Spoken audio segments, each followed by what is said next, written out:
네, 안녕하세요. 웹툰 창작 체험관 조성 사업으로 사단법인 한국만화가협회에서 진행하고 있는 웹툰 마스터 클래스 공개 특강 드디어 마지막 시간이 됐습니다. 첫 번째 시간에서는 우리가 전체 웹툰 생태계에 대한 이야기를 했었고요.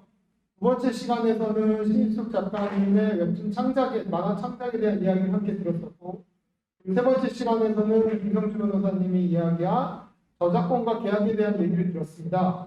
그러면 창작도 했고, 생태계도 알았고, 창작도 했고, 그다음에 계약도 하고 저작권 문제도 공부했으니 마지막에 이제 우리에게 남는 거는 정신적으로 스트레스 안 받고 번아웃 안 되고 열심히 행복하게 살 수 있는 방법이라고 생각합니다. 그래서 저희가 마지막 순서로 마인드메이션 대표 원장님이신 정신과 전문의 안주현 선생님을 모시고 웹툰 작가의 정신건강에 대해서, 번아웃에 대해서 여러 가지 이야기들을 강의를 듣고 또 Q&A 남겨주시면 관련해서 답변을 드리도록 하겠습니다. 약 앞으로 1시간 반에서 2시간 정도 진행될 것 같고요. 여러분들 잘 들어주시고 또 항상 이번 강의 이후에 여러분들의 소중한 정신건강을 잘 지켜나갔으면 좋겠습니다. 그럼 안주현 선생님 모시겠습니다.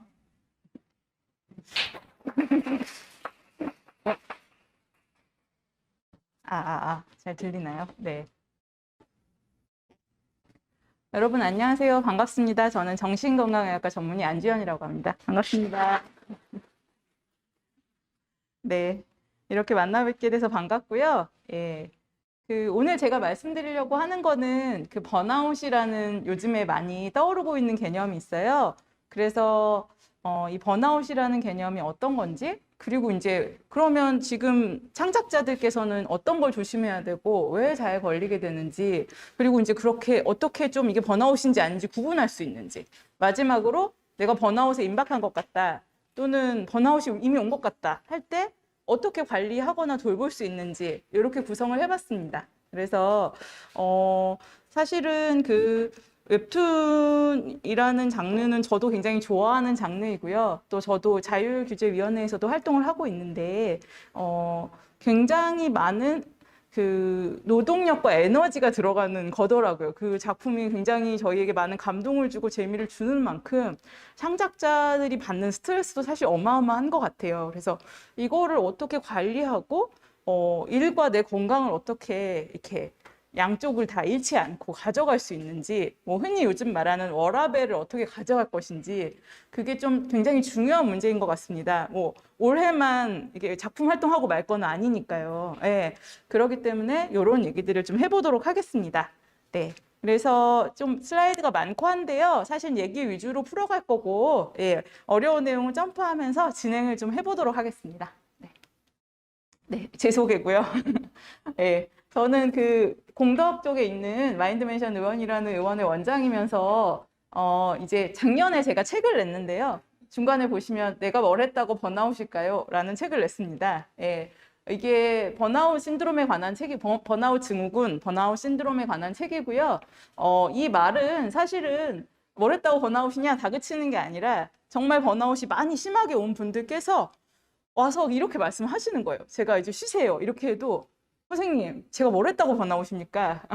저 한 것도 없는데 억울합니다. 저 더 열심히 해야 되지 않습니까? 이렇게 얘기하시는 분들이 많아서 그거에 대해서 좀 너무 슬픈 마음으로, 이게 번아웃의 자격이 필요하거나 이런 게 아닌데, 사람이 힘든데 피곤한데 피곤하다고도 좀 못 말하는 분위기가 있잖아요, 우리 사회는.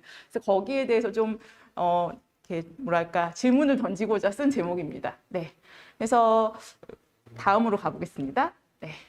그래서 번아웃 예방을 위한 이제 어떤 강의를 만들어 봤는데요. 잘 쉴 클래스라고 이름을 붙여봤고요. 잘 쉬어보자 하고, 예. 여기 보면 이제 세 가지 아까 말씀드렸듯이 강의가 이렇게 세 개로 구성이 돼 있어요. 번아웃 증후군이 그럼 뭐냐? 이걸 좀 알아보고, 그 다음에 또 그러면 어떤 건지 좀 진단이라든가 이런 걸 좀 해보고, 마지막으로 이제 이게 있다면 어떻게 돌볼 것인가, 이렇게 세 가지로 나눠봤고요. 들어가 볼게요. 네. 자, 번아웃이 무엇인가? 이렇게 해서 제가 그 구글에 쳐봤더니 이렇게 나오더라고요. 보면은 뭐 다양한 말들이 있잖아요. 뭐 비즈니스 뭐 이런 말 있고, 압력받는다, 프레셔, 잡 뭐 이런 말 있고, 뭐 좌절한, 피곤한, 뭐 우울한, 지친 막 이런 것들이 있죠. 예. 이런 말들이 다 해당이 되고 있는 뭔가 일과 관련돼서 뭔가 되게 힘든 것 같은 그런 개념이에요. 그래서 이렇게 많이 쓰이고 있었는데요. 요즘에 이제 정의를 내리기로는 성공적으로 관리되지 않은 만성적 직무 스트레스로 인한 증후군 이렇게 얘기할 수 있을 것 같아요. 여긴 직장이라고 되어 있는데 크게 보면 직무, 업무에 관련된 스트레스라고 볼 수 있고요.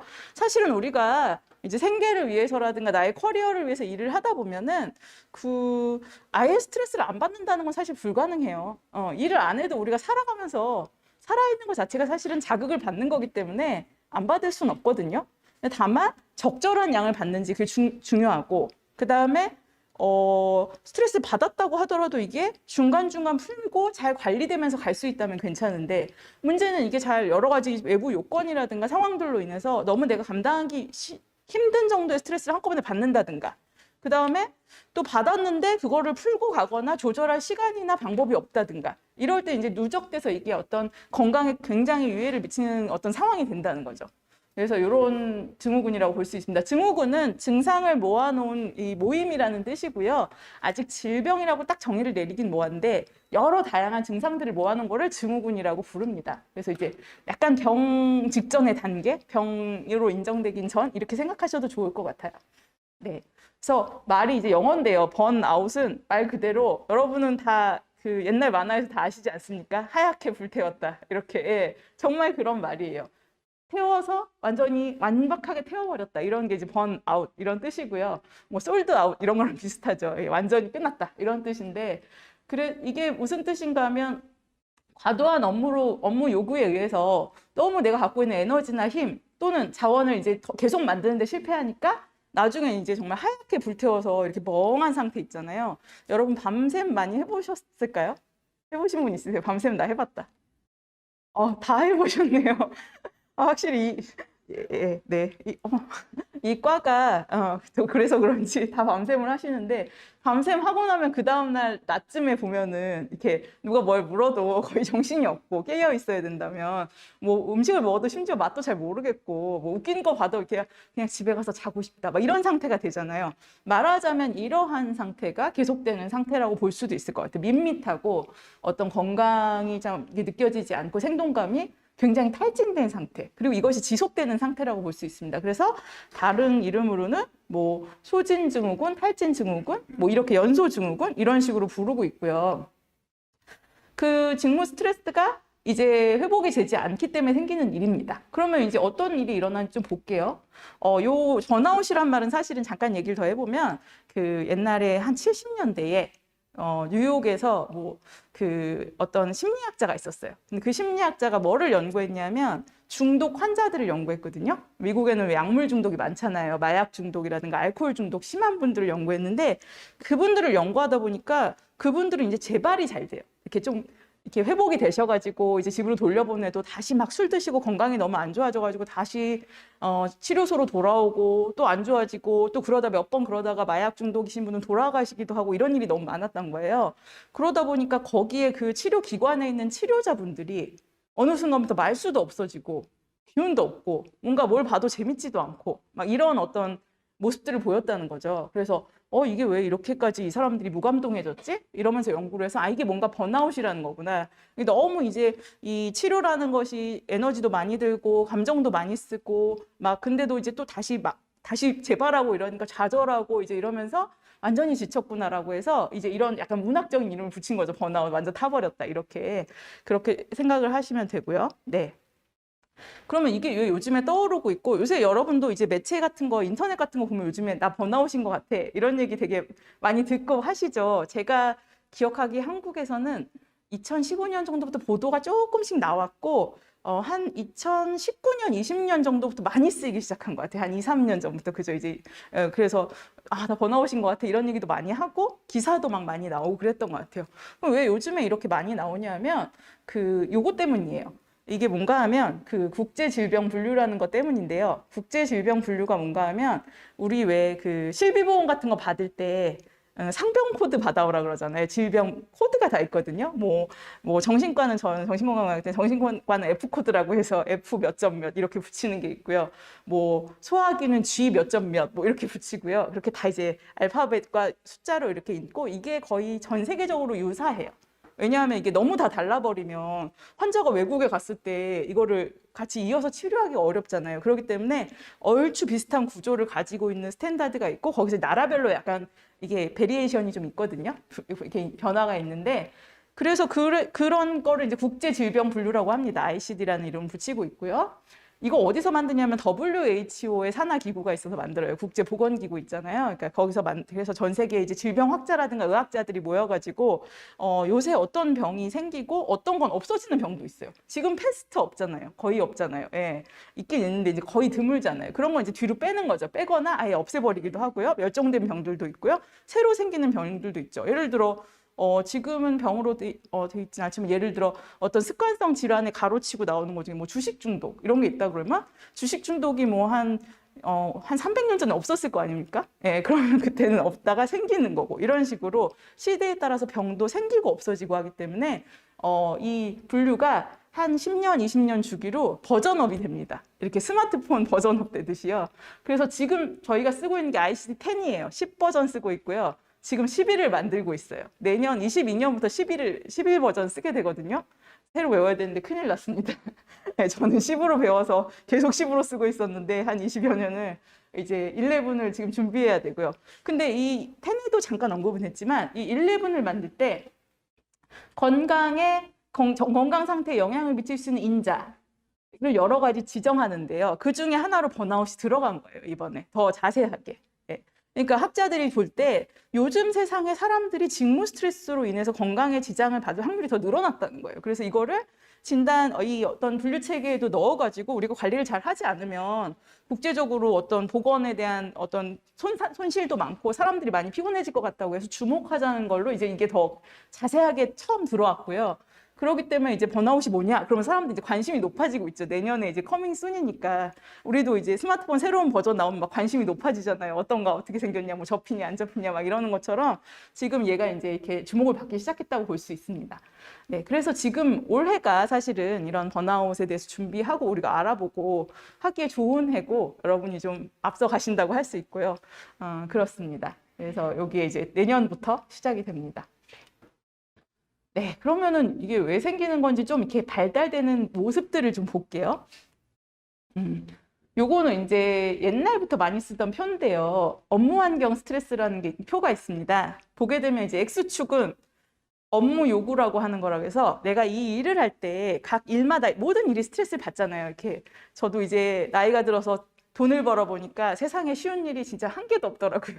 어디 가서 돈 받으려면 여러분도 아르바이트만 해보셔도 참 이게 일당 받으려면은 뭐 어떨 때는 어떤 뭐 규칙도 많이 지켜야 되고 뭐 여러 가지 기술도 익혀야 되고 또 서로 동료들끼리 의사소통도 많이 해야 되고 때로는 뭐 고객과의 좀 마찰에서도 잘 조율해야 되고 굉장히 어려운 일이 많지 않습니까? 이런 식으로 이제 업무 환경에서 요구되는 여러 가지 어떤 압력과 내가 수행해야 될 것들이 부담이 되잖아요. 그리고 이제 또 내가 하는 역할에 대해서 요구되는 어떤 에너지들이 있죠. 뭐 직원이면 친절해야 됩니다. 라든가 뭐 웹툰 작가라고 하면 작품성을 이 정도 해야 됩니다. 뭐 조회수가 많이 나와야 됩니다. 막 이런 어떤 압력들이 있을 거 아니에요. 그거를 이제 직무 요구라고 부릅니다. 디맨드라고 부르고요. 오른쪽 세로로 Y축은 컨트롤이라고 되는 부분인데요. 이거는 당사자가 얼마나 조율할 수 있느냐에 대한 거예요. 그러니까 스트레스가 많은데 이거를 어떻게 내가 조율할 수 있는가에 대한 거거든요. 그래서 요거는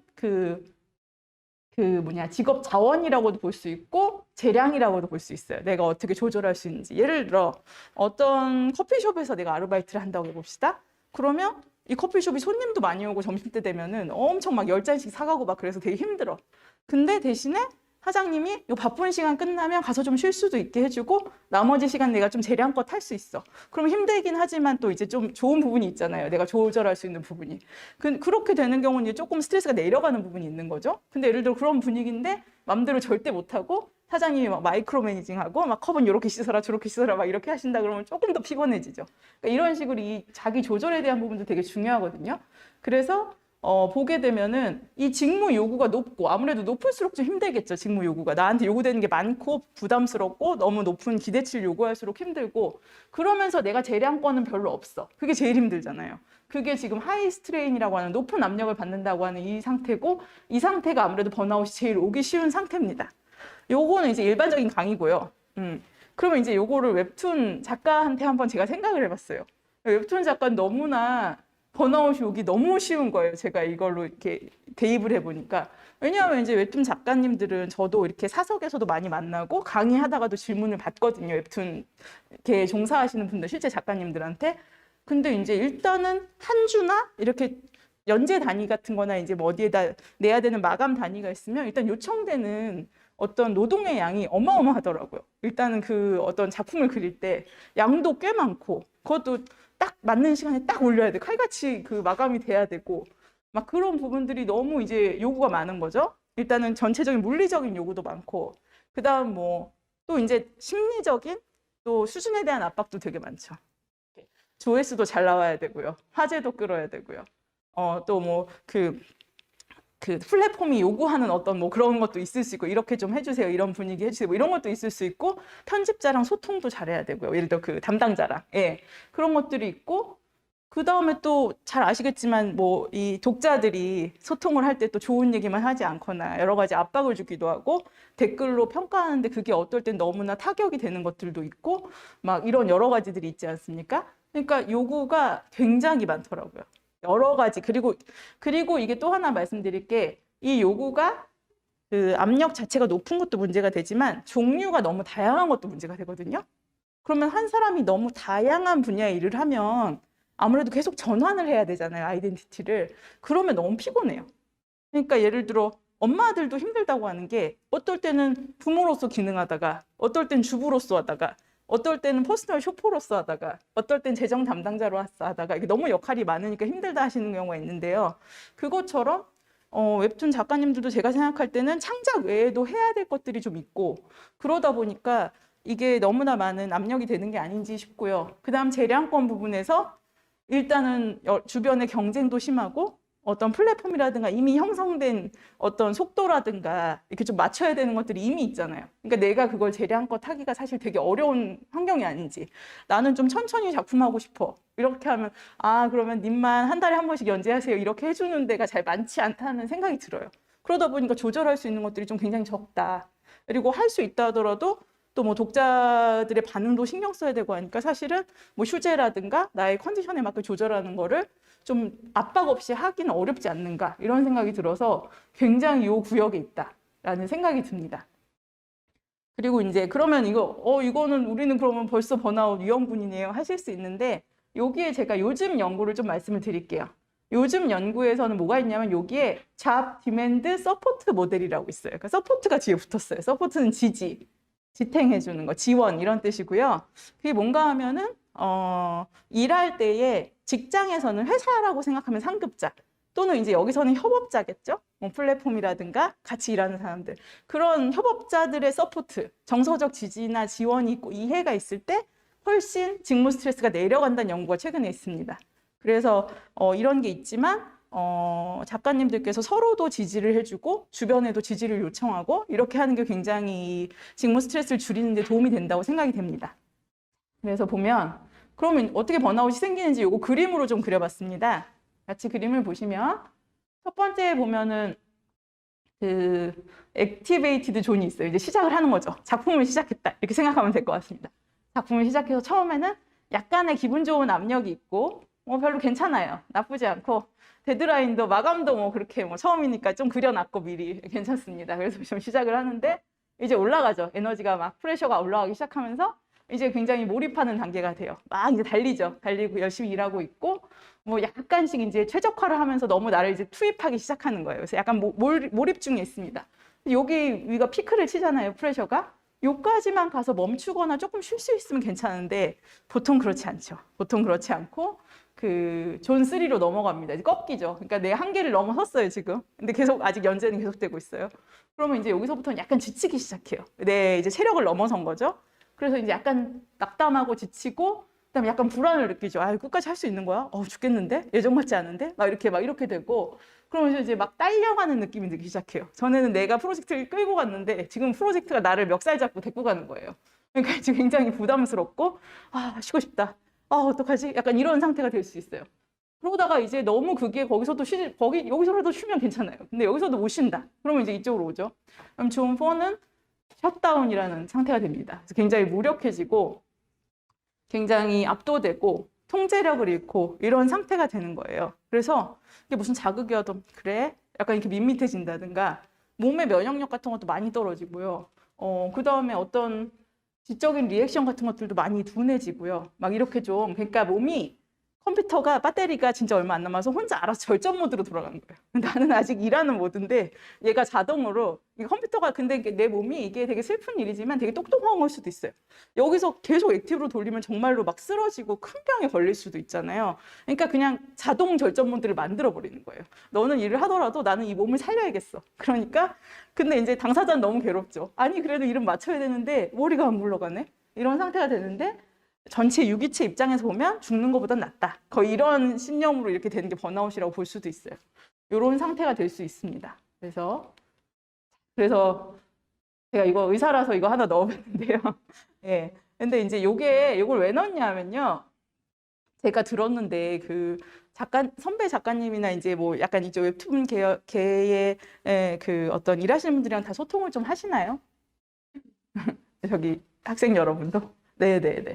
보시면 그렇게 많이 아프시다 그러더라고요. 네, 이렇게 어디가 하나가 병명이 없는 사람이 없다 그러더라고요. 보통 과를 2개씩 다니고 있고, 뭐 이비인후과나 피부과나 뭐 내과나 뭐 정신건강의학과나 뭐 어디 하나는 걸쳐 뭐 산부인과든 뭐 이렇게 걸쳐 있다고 하시고 그렇게 잦은 병치레가 있다고 하셔서 감기 같은 것도 빨리 안 낫고 막. 예, 그래서 이런 걸 넣어놨는데요. 조금만 설명을 드릴게요.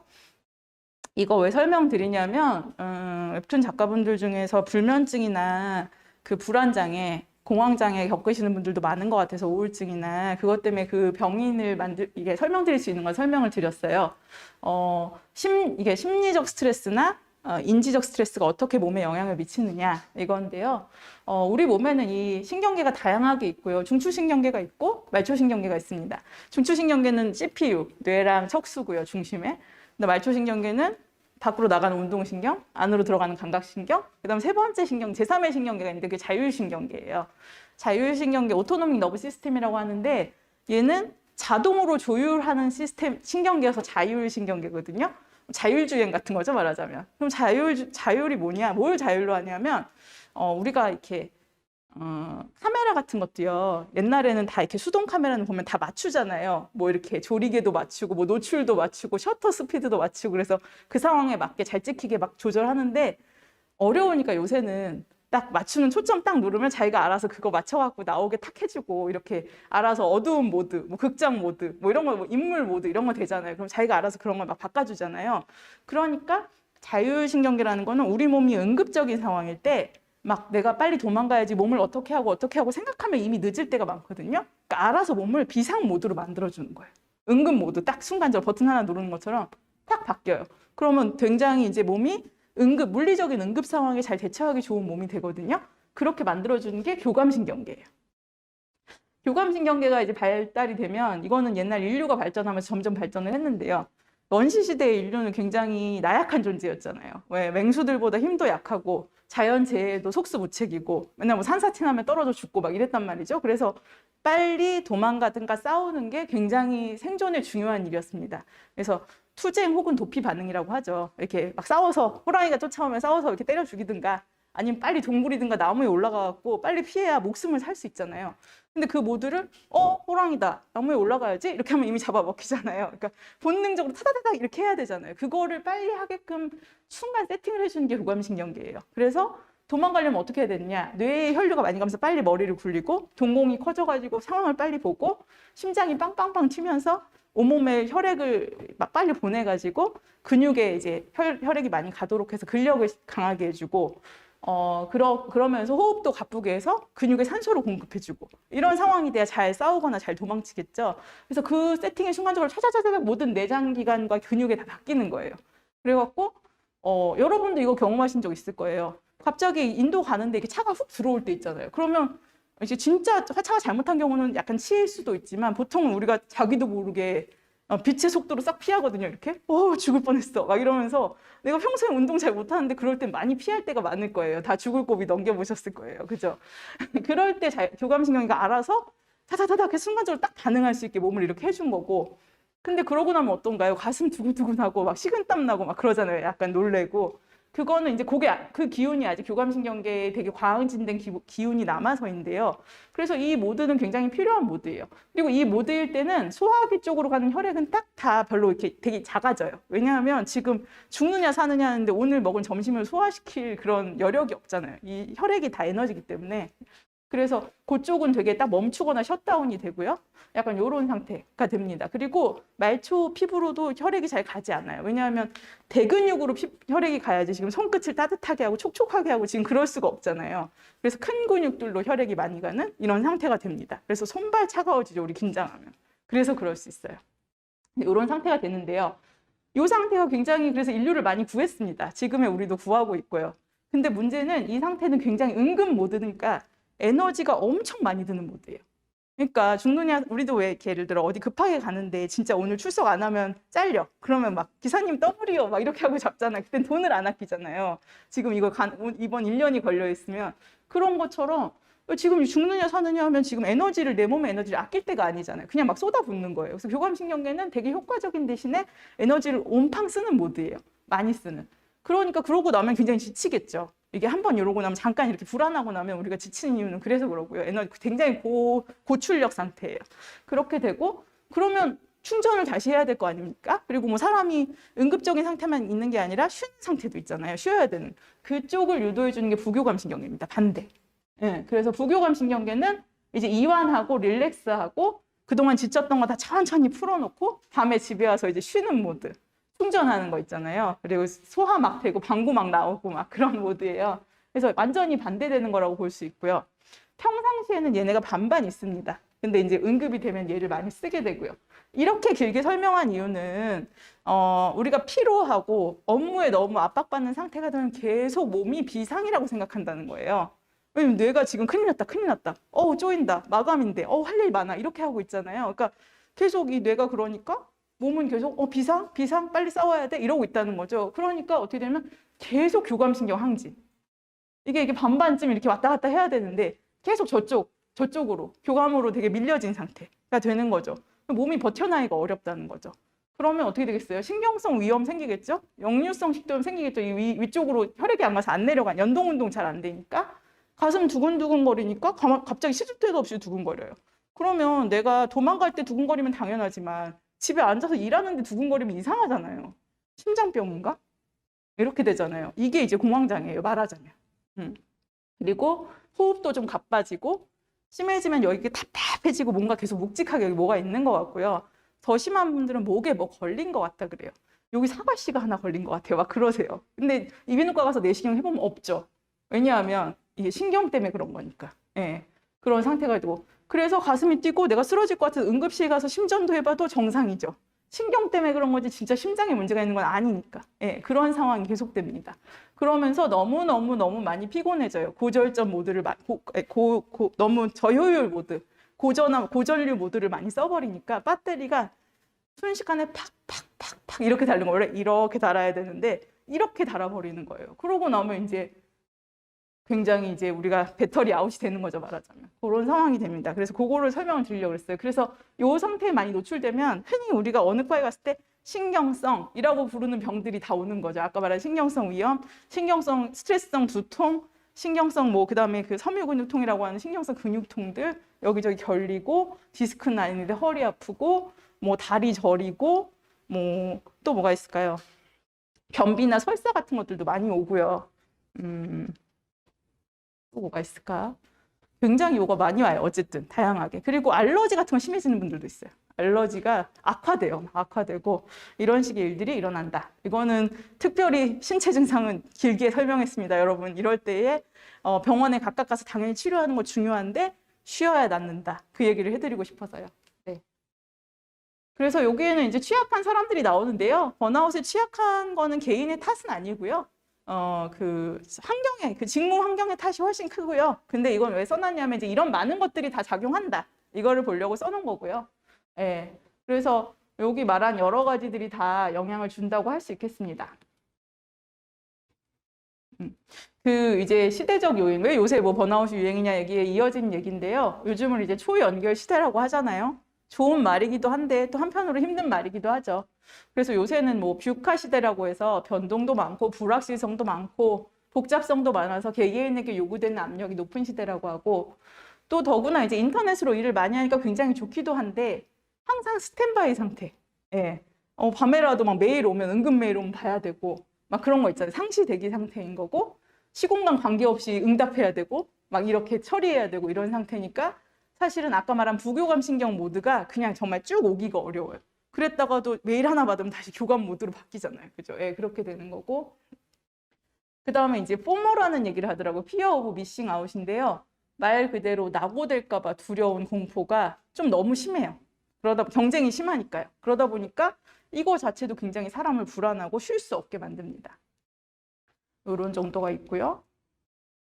그래서 이제 그 번아웃의 악순환 고리 이렇게 제가 얘기를 해봤는데 이제 여기서는 어떻게 또 진행되는지에 대해서 심리적인 거를 좀 따라가 봤어요. 그래서 맨 위에부터 12시 방향에서 시작해서 반시계로 이렇게 넘어갑니다. 맨 처음에 이제 사회가 주는 메시지나 직무, 우리의 직역에서, 우리 분야에서 주는 메시지들이 있어요. 너 뭐 요즘에 왜 이렇게 부모님 세대처럼 열심히 안 하냐? 요즘 애들은 막 혼자만 알아. 열심히를 안 해. 뭐 이런 거 있잖아요. 그리고 내 직업, 사회에서 하는 얘기들이 있죠. 열심히 해야 된다. 처음에는 뭐 그냥 열심히 해라, 꾸준히 해라, 쉬면 안 된다. 뭐 이런 거 있잖아요. 그런 것들이 이제 압력을 줍니다. 그리고 이제 주변 사람들은 또 이제 압박을 주죠. 야, 내 거 인스타 봤냐? 나 요새 대박 났잖아. 막 이런 거 하고 막 어디 가서 막 성공한 거 막 올리고 막 그러면 이제 되게 불안해지죠. 아, 나만 지금 큰일 난 것 같은데? 그렇게 되면 이제 내 안에 목소리가 얘기를 합니다. 지금보다 2배도 아니고 3배는 더 열심히 해야 될 것 같다. 큰일 나겠다. 이러다가 그래야 행복해질 것 같아. 이런 생각이 들 수밖에 없고 그러면 이제 내 뇌는 왜 나는 안 행복하지? 난 더 열심히 해야 되나 보다. 아, 지금보다 더 이렇게 몰아쳐야겠어. 막 나를 후려쳐야 돼. 막 이런 생각이 들면서 막 채찍질을 막 하는 거죠. 근데 이제 이게 계속 여기까지 계속 반복되면 이제 몸이 아까 얘기했던 셧다운 모드가 되는 거예요. 나는 진짜 너무 힘들다. 이렇게 견딜 수 없어. 난 꺼버릴 거야. 이런 상태가 되는 게 말하자면 이런 순환 고리가 있어요. 네. 여기까지가 이제 번아웃의 발전과 번아웃이라는 게 왜 생기고 어떤 느낌인지에 대한 얘기인데 아직 구체적 증상 다 나오지 않았어요. 근데 이제 이런 식의 메커니즘으로 우리가 번아웃에 빠지게 되고 번아웃이 어떨 때 일어나고 이런 거는 대략적으로 설명을 드린 것 같아요. 직무 요구가 많고 그걸 해소할 잘 수단이 없을 때 생기는 거죠. 그래서 여기까지 일단 끊고 갈 건데요. 여기서 이제 여기 계신 분들도 있고 또 지금 온라인으로 듣고 계신 분들이 많으신지 모르겠지만 계실 텐데 지금까지 중간에 이해 안 갔거나 좀 더 설명 듣고 싶거나 궁금한 거 있으면 해주시면 좋겠습니다. 혹시 있을까요? 되게 잘 들어주셔서 제가 되게 좋네요.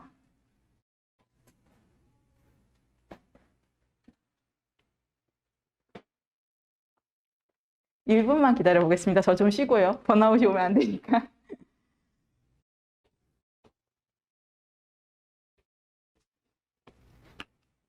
이미 이제 먼저 보내주신 이 질문들이 있어요. 근데 여기서 지금 저기 앞 내용에 관련되는 질문이 하나 있어서 읽어드릴게요. 일이 너무 많아서 우울증이 심한데요. 이런 경우도 번아웃인가요? 이렇게 질문을 주셨거든요. 어떤 분께서 보내주셨어요. 익명의 우리 수강자분께서. 딱 제가 뵙지 않고 말씀드릴 수는 없고 번아웃은 진단명은 아니에요. 이제 어떤 상태고 거기서 더 발전을 하거나 하면 취약한 상태라 각종 신체 질환이라든가 우울증이라든가 공황장애, 불안장애, 불면증으로 발전할 수 있는 상태라고 볼 수 있는데 하지만 제가 볼 때 이 메커니즘 상으로는 번아웃인 것 같습니다. 왜냐하면 아까 얘기했듯이 조절되지 않는 직무 스트레스가 너무 많아서 지금 내가 우울해지고 회복하지 못하고 있는 거잖아요. 그러니까 만들어진 원리상 번아웃이 맞다고 생각이 됩니다. 그래서 이 전반적으로 사실은 어떤 환경이 장기적으로는 개선돼야 되지 않을까 하는 생각을 저는 좀 하고 있긴 해요. 예. 비단 웹툰 업계는 정말 또 굉장히 치열하고 어떻게 보면 문화를 선도해가는 업계여서 책임감도 있고 경쟁도 심해서 그럴 것 같은데 또 그게 아니어도 우리 사회가 어느 분야가 안 치열하겠어요. 그러니까 다들 빨리빨리 하니까 이게 좀 굉장히 어려운 것 같습니다. 네. 네. 감사합니다. 네. 네. 아, 네네네. 아, 네네. 예리한 질문이십니다. 왜 눈으로 보셨네요. 저희 영어가 너무 많아서 어려워서 넘어가려고 그랬는데. 질문해 주셔서 감사합니다. 네, 되게 좋은 질문이고요. 보게 되면 스트레스랑 번아웃이랑 우울증이 다르다기보다는 많이 겹치는 부분이 있지만 또 엄밀히 말하면 다르다 그런 얘기고요. 여기 그림을 보시면 이렇게 왜 세 개가 이렇게 겹쳐 있지 않습니까? 그러니까 분명히 서로 겹치는 부분들이 있어요. 근데 보게 되면 이 스트레스 관련 질환들은 이제 좀 더 이제 기간이라든가 정도가 좀 약한 거에서 강한 것까지 좀 포괄적으로 얘기를 하고요.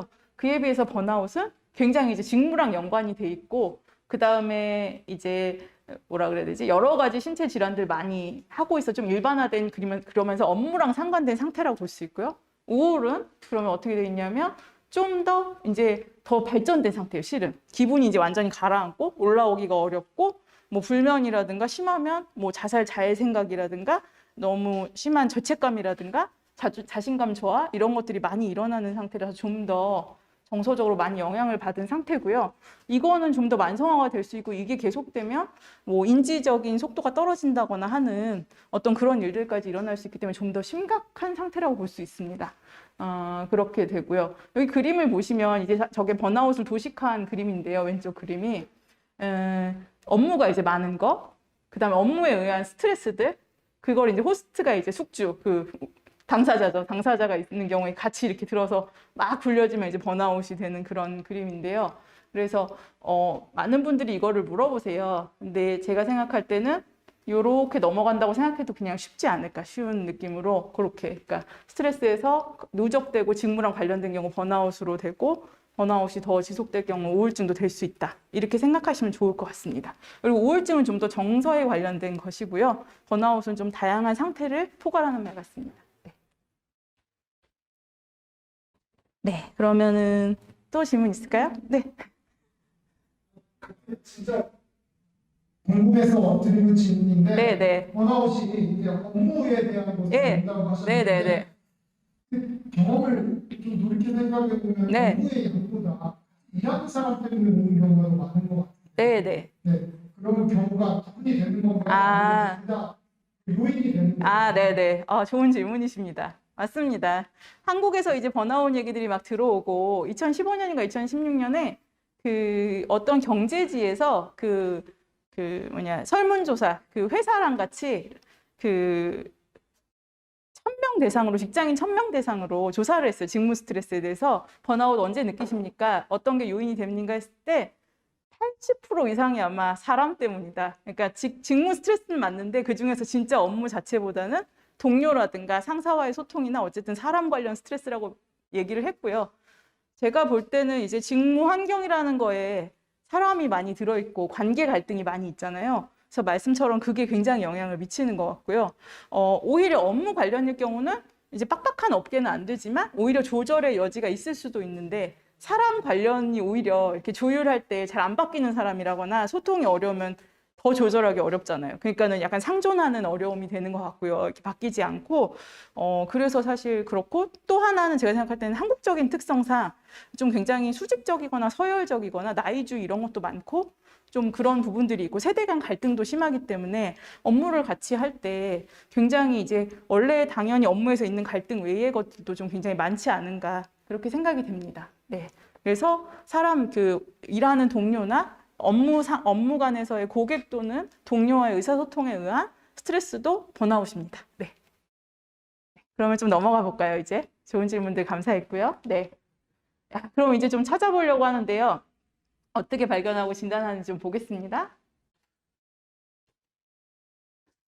이 구체적인 모습들을 좀 증상들이 뭐가 있지 싶어갖고 나중에 케이스로 자세히 설명을 드리긴 할 건데, 일단은 제가 크게 이렇게 분류를 해봤어요. 5가지로. 그래서 보게 되면 심리 측면이 제일 많고요. 그 다음에 신체적인 측면, 인지적인 측면, 사회적인 거, 행동적인 거, 이렇게 볼 수 있을 것 같습니다. 되게 다양하죠. 잔병이 늘어나고 뭐 아까 이런 것들이 있고요. 호흡 가쁨도 있었어요. 숨이 잘 안 쉬어진대요. 숨이 80%만 쉬어진대요. 네, 그런 얘기 하시는 분들도 있었습니다.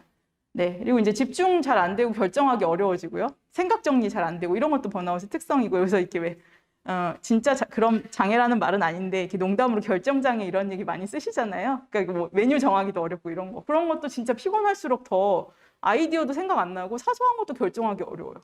뭐 내일 빨간 옷 입을래, 파란 옷 입을래 이런 것도 막 결정이 안 돼가지고 막 30분 동안 막 고민하고 이렇게 되는 거죠. 예, 그런 일들이 일어납니다. 요거는 다음에 이제 더 자세히 설명드릴 테니까 일단 넘어갈게요. 체크법을 좀 보면 좋을 것 같은데요. 요새 우리 심리 테스트가 또 유행하고 있잖아요. 근데 이제 번아웃 체크법들은 거의 다 저작권이 있어요. 그래서 제가 가져올 수가 없고 약간 그렇습니다. 또 내년이 이제 등재되는 해 아닙니까? ICD-11에. 그래가지고 엄청 저작권을 빡세게 하고 있어서 가져오진 못했고, 근데 어떤 것들인지 제가 설명을 드리면서 좀 간략하게 알려드릴게요. 네. 크게 이제 제가 두 가지를 가져왔는데, 왼쪽에 이제 MBI라는 척도가 있고요. GS는 뒤에 그냥 붙은 거고, 이쪽에 SMBM이라는 척도가 있습니다. 다양하게 많은데 제일 유명한 척도 저기 왼쪽에 있는 MBI라는 척도예요. MBI는 뭐 사람 이름 딴 건데요. 마슬렉이라고 하는 여성 교수님이 있어요. 캘리포니아에 미국의 심리학자분이 있는데 지금 7순 되셨어요. 살아계신데 이분이 젊을 때부터 계속 번아웃 연구를 하신 거의 이렇게 말하자면 되게 초기의 파이오니아 같은 그런 분이세요. 예, 그래서 초기 창업자 뭐 이런 느낌인데 이분께서 이제 번아웃 인벤토리를 만들어 가지고요. 심리학자셔서 그런지 좀 심리적인 쪽에 특히 초점이 많이 맞춰져 있어서요. 이런 세 가지가 있습니다. 정서적 소진, 직업 효능감 저하, 냉소. 이런 측면을 많이 강조해서 14에서 15문항짜리 검사가 있어요. 예, 아니요로 대답해가지고 총점을 맞추는 거고요.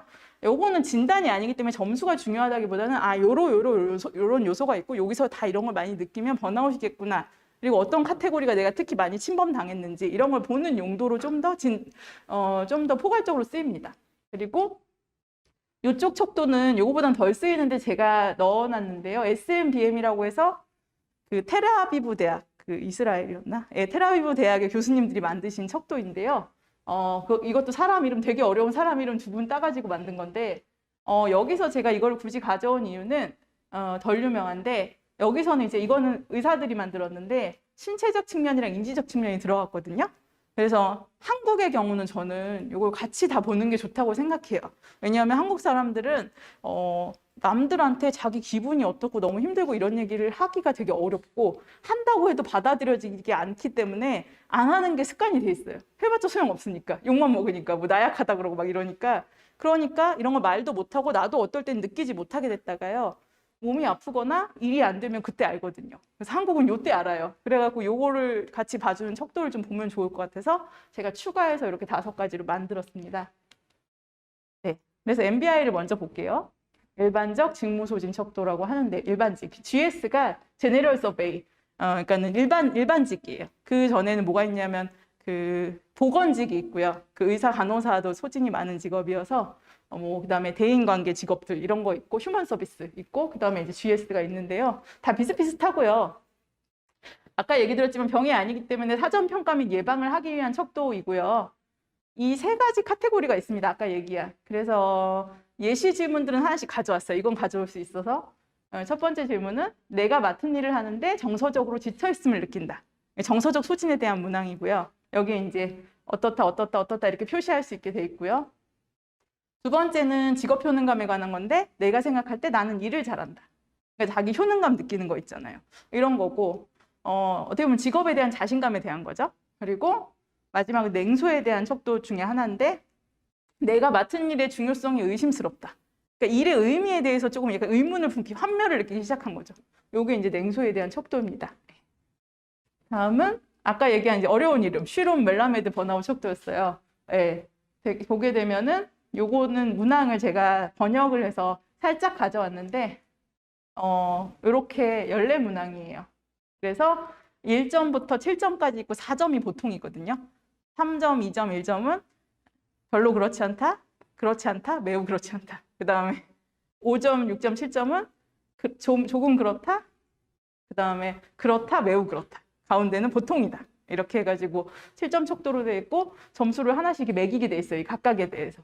그래갖고 이제 전체 점수가 평균을 냈을 때 4점 이상이면 높다. 이렇게 쉽게 이렇게 봅니다. 예, 보고요. 여기도 이제 보게 되면은 위에 6가지 질문들은 신체적 소진에 대한 질문들이에요. 그리고 중간에는 이제 인지적 피로 축적에 대한 얘기들이 있겠고요. 마지막 쪽은 정서적 소진에 대한 거. 이렇게 볼 수 있습니다. 그래서 신체적 소진에 대해서는 나의 배터리가 정말 꺼진 것 같다. 이런 말들도 있고요. 다 타버렸음을 느꼈다. 육체적으로 힘이 다 소진된 것 같다. 아침에 일할 에너지가 없다. 막 이런 것들이 있고요. 인지적인 거에서 보면은 집중하는 데 어려움을 느낀다. 명료하게 생각하기가 어렵다. 그 다음에 내 생각들에도 집중을 못한다. 이런 것들이 있겠고요. 정서적 소진 쪽은 보면은 동료 및 고객들에게 감정적인 지원을 수여할 수가 없다고 느낀다. 공감이 원래 됐는데 에너지가 없어서 공감이 안 되고 약간 되긴 되는데 이렇게 되게 멀리서 되는 느낌이라 밋밋하게 약간 그렇다고 합니다. 그리고 이제 그 고객들의 필요에 대해서도 잘 느껴지지 않고 그러니까 참 이렇게 정서적으로 메마르게 되는 거죠. 이런 것들이 있습니다. 네, 그래서 이제 요거를 아까 5가지 다시 얹어봤고요. 이제부터는 좀 케이스를 보면서 그 각각의 특성들에 대해 보면서 나는 어떤가 한번 이제 좀 맞춰보셔도 좋을 것 같아요. 케이스들을 볼게요. 하나씩 이거에 맞게 제가 케이스를 각색했어요. 그러니까 누구 개인의 케이스를 갖고 오면 개인 정보 같은 것도 있고 프라이버시가 있기 때문에 제가 진료 내담자들한테 들었거나 또는 번아웃 관련 책을 내고 나서 저한테 상담을 하시거나 문의하신 분들의 케이스를 몇백 개를 섞어가지고 전혀 개인이 드러나지 않게 그리고 제가 어떤 건 지어가지고 좀 개연성 있게 만든 케이스들입니다. 네, 그래서 보게 되면은 신체적 피로에 대한 얘기예요. 이거는 이제 좀 나이 드신 분이 오셨어요. 근데 나이 드신 분인데 중소기업 CEO 분이 오셨는데 이분은 이제 주로 오신 병원에 오면 주호소라는 게 있거든요. 뭘 주로 호소하고 오는지. 그러니까 주호소가 집에 있는데 집에 가고 싶어요 였어요. 집에 있는데 또 집에 가고 싶다. 집에 있어도 피곤하다는 거죠. 이분이 원래는 굉장히 운동광이었어요. 그래서 운동하면서 왜 이렇게 헬스 이런 거 열심히 다니시는 아저씨들 있잖아요. 그런 분이셔가지고 근력과 활력을 잘 유지는 하고 있었고 또 이분이 조기축구회를 다니고 있었어요. 조기축구 가면 축구도 하지만 재밌고 사람들끼리 대화도 하고 약간 그런 스트레스 해소되는 면 있잖아요. 막 소리도 지르고 공 따라가고 이런 걸 하면서 지내고 계셨어요. 근데 바쁜 프로젝트를 하게 되면서 막 운동하러 갈 시간도 없어진 거예요. 몇 달간 헬스장에도 못 가고 지냈어요. 그리고 이분이 술을 잘 안 하시는데 또 우리나라는 또 이 술 강요하는 문화가 있지 않습니까? 조기축구회 가는데 회식할 때 술 몇 번 안 먹는다 그랬더니 분위기가 이상해져가지고 이제 그 다음에 조기축구회도 안 가시게 된 거예요. 그러니까 이분이 이제 스트레스는 많이 받고 일은 더 많아졌는데 풀 것들이 없어진 거죠.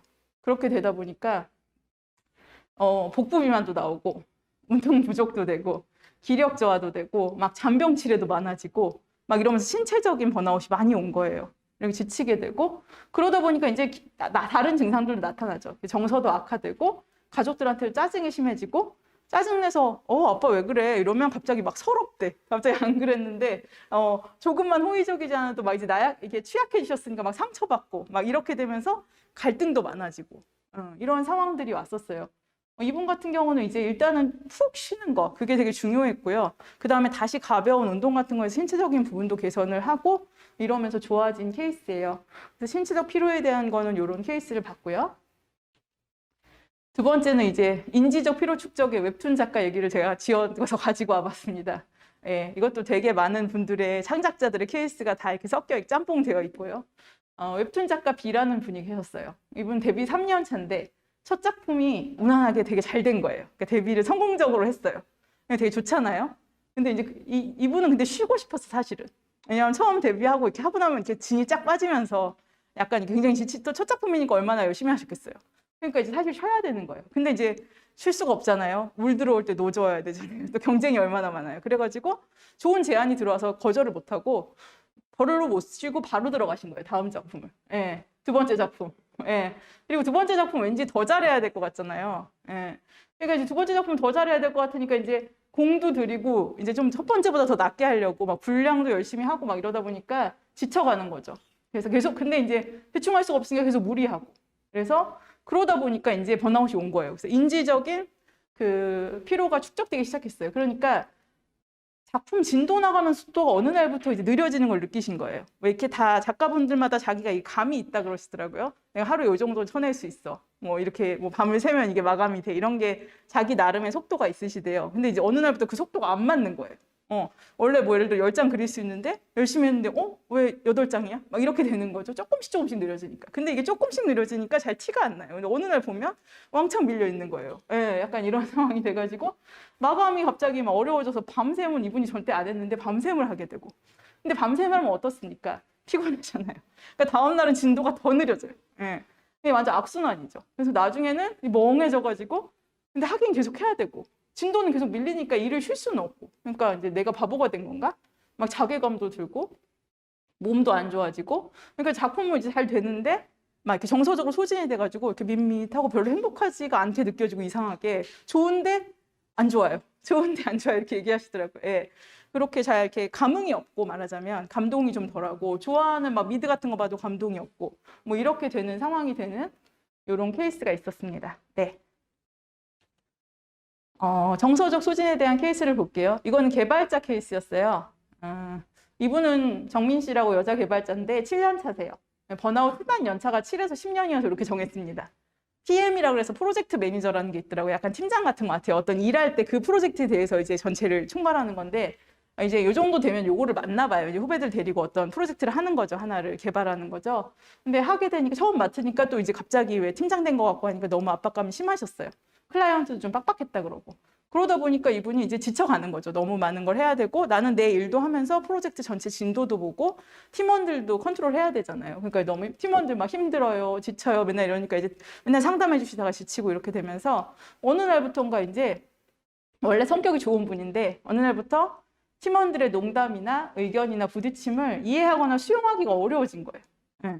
그래서 커피 타임도 원래 직원들이랑 같이 하면서 이제 분위기 스트레스 풀었는데 막 무슨 말이 들어와도 막 기분도 나쁘고 어떻게 대처해야 될지 모르겠고 뭐 누가 잘 됐어도 진심으로 축하가 안 되고 막 밋밋하고 이러니까 자기가 날선 대답하고 이러니까 스스로도 이상하고 그래서 점점 회피하게 되는 거죠. 그런 자리를. 그리고 원래 회식도 이분이 좀 좋아했어요. 맛있는 거 먹고 뭐 피자 먹고 맥주 마시고 이런 거 좋아했는데 이제 이것도 이제 부담스러운 거예요.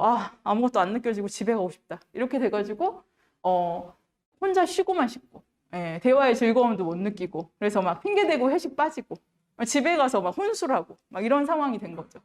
그래서 이제 좋아하던 미드도 재미없고 그러니까 이분이 옛날에 안 그랬는데 집에 와가지고 옷도 안 벗고 침대에 이렇게 누워가지고 한 4시간 정도 유튜브를 봐야 그 다음에 씻을 수 있다는 거예요. 너무 지쳐가지고. 예. 그리고 맨날 2시에 자는 거죠. 그럼 다음날 가면 회사에 가면 또 똑같이 이제 이런 상황이 되는 게 요게 이제 특히 정서적인 요런 감흥이 이분은 떨어지셨잖아요. 그래서 이분은 정서적 소진이 좀 두드러지게 나타난 케이스입니다. 이분은 프로젝트가 끝나면 좋아지실 것 같아요. 제가 볼 때 이런 케이스는. 아니면 근데 이건 그냥 끝나고만 좋아지는 게 아니라 주변의 지지도 필요할 것 같고요. 필요하다면 상담도 받고 휴식도 해야 될 것 같습니다. 네.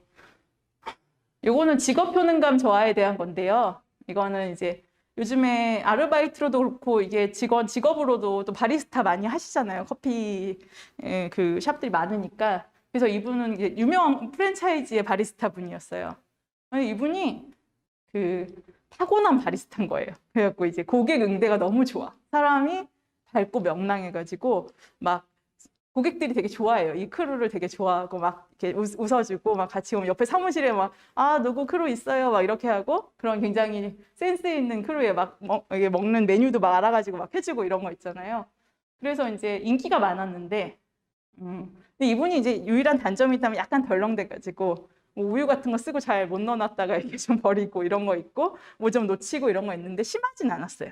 근데 어느 날 나와 굉장히 안 맞는 상사가 온 거죠. 나와 굉장히 안 맞는 부지점장님이 오셨어요. 예, 이렇게 되면서 부지점장님이 볼 때는 이제 이분의 장점은 잘 안 보이고 또 장점이 보여도 좀 얄밉기만 하고 이제 단점만 보이는 거예요. 그래서 이분을 이렇게 따라다니면서 이렇게 계속 잔소리를 하시는 거예요. 이거 넣어야지. 컵 그렇게 쓰시면 어떡해요.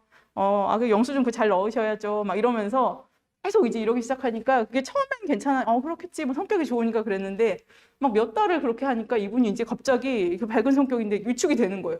그래서 이제 그 출근하려고 버스 타면은 가슴이 두근거린다는 거예요. 오늘은 또 무슨 피드백을 받을까? 오늘은 또 어떻게 욕을 먹을까? 이러면서 이제 그 좋아하던 회사에 가기가 싫어지고, 그리고 이제 내가 진짜 이게 맞나 일이? 그리고 내가 업무를 효과적으로 하고 있나?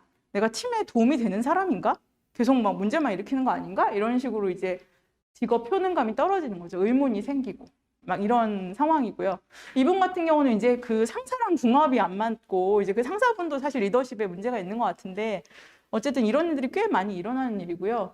이분 같은 경우는 이제 큰 체인이어서 다행히 이런 어떤 인사 고충팀이 있는 것 같아요. 그래서 지역 매니저랑 얘기를 해가지고 타 지점으로 자기가 가든 뭐 누가 가든 이렇게 해서 약간 이동을 고려하고 있더라고요. 그래서 이동을 고려하면 좀 좋아질 수 있는 케이스 같긴 하고요. 이런 아까 말한 사람에 대한 스트레스겠죠. 네, 그런 일이 일어날 수 있습니다. 마지막은 이제 냉소인데요. 냉소는 진짜 좀 슬픈 증상이라고 생각이 드는데요. 이제 별로 이제 뭐라 그럴까, 이 직업에 대해서 환멸이 든다는 거잖아요. 그러니까 좀 슬픈 일인데, 요새 또 많이 의료인들이 힘든데 특히 간호사님들 힘들잖아요. 그 얘기입니다. 그래서 이분은 이제 대학병원 근무를 하셨는데 4년 차 정도 된 간호사였고요. 환자들이 갑질이 심하고 엄격한 그 차지 간호사가 이제 팀장 같은 거예요. 차지 그 팀에. 그래서 그 담당 간호사분이 또 굉장히 또 아까 그 팀장님처럼 마이크로 매니징을 하고, 그다음 의사들도 막 무례하게 대하고 이런 것 때문에 이제 굉장히 힘들고, 본인이 이제 자꾸 야단 맞고 또 회복도 업무 자체가 많아서 일단 우울한 거죠. 간호사분들 일 되게 많거든요. 그리고 3교대 하니까 몸도 맨날 피곤하고. 그래서 그렇게 되면서 점점 이제 위축이 되고 맡은 일 처리할 때도 소극적이 되고, 뭐 팀에 내가 없어도 문제가 없이 흘러가겠지. 내가 없는 게 낫지 않아? 막 이 정도까지 되고, 되게 전에는 자부심을 가졌던 간호사라는 직업도 뭐 세상에서 제일 천대받는 직업인 것 같고, 막 뭐 의미가 있나? 막 이런 생각까지 드는 거죠. 진짜 의미 없다는 게 아니라 이제 나의 한정에서 막 굉장히 이제 직업에 대한 어떤 만족도가 떨어지는 이런 상황이 되고요. 이분은 이제 가슴 두근거림, 무기력, 뭐 불면, 민감해지고 짜증나고 이런 것들이 있었고, 이분은 이제 퇴사하고 회복 중이라고 이제 제가 써놨는데요. 이런 케이스들은 보통 이 정도 되면 퇴사하고 좋아집니다. 네, 그렇긴 합니다. 네. 그래서 여기까지가 이제 번아웃의 증상들이에요. 보시면 저런 케이스 내 주변에도 있는데, 내가 저런 직업은 아니지만 나도 저렇게 학업이 너무 많거나, 물론 학업이랑 직무는 약간 다르지만 넓게 보면 어쨌든 학생의 직무일 수 있잖아요. 그런 거에서 느낀 적 있는데 이러신 것도 있을 수 있을 것 같아요. 네, 그래서 이런 지금까지 한 거에 대해서 질문 있으시면 얘기를 해주시면 좋겠습니다. 추가질문들이 좀 들어와서. 아, 네네. 네. 네.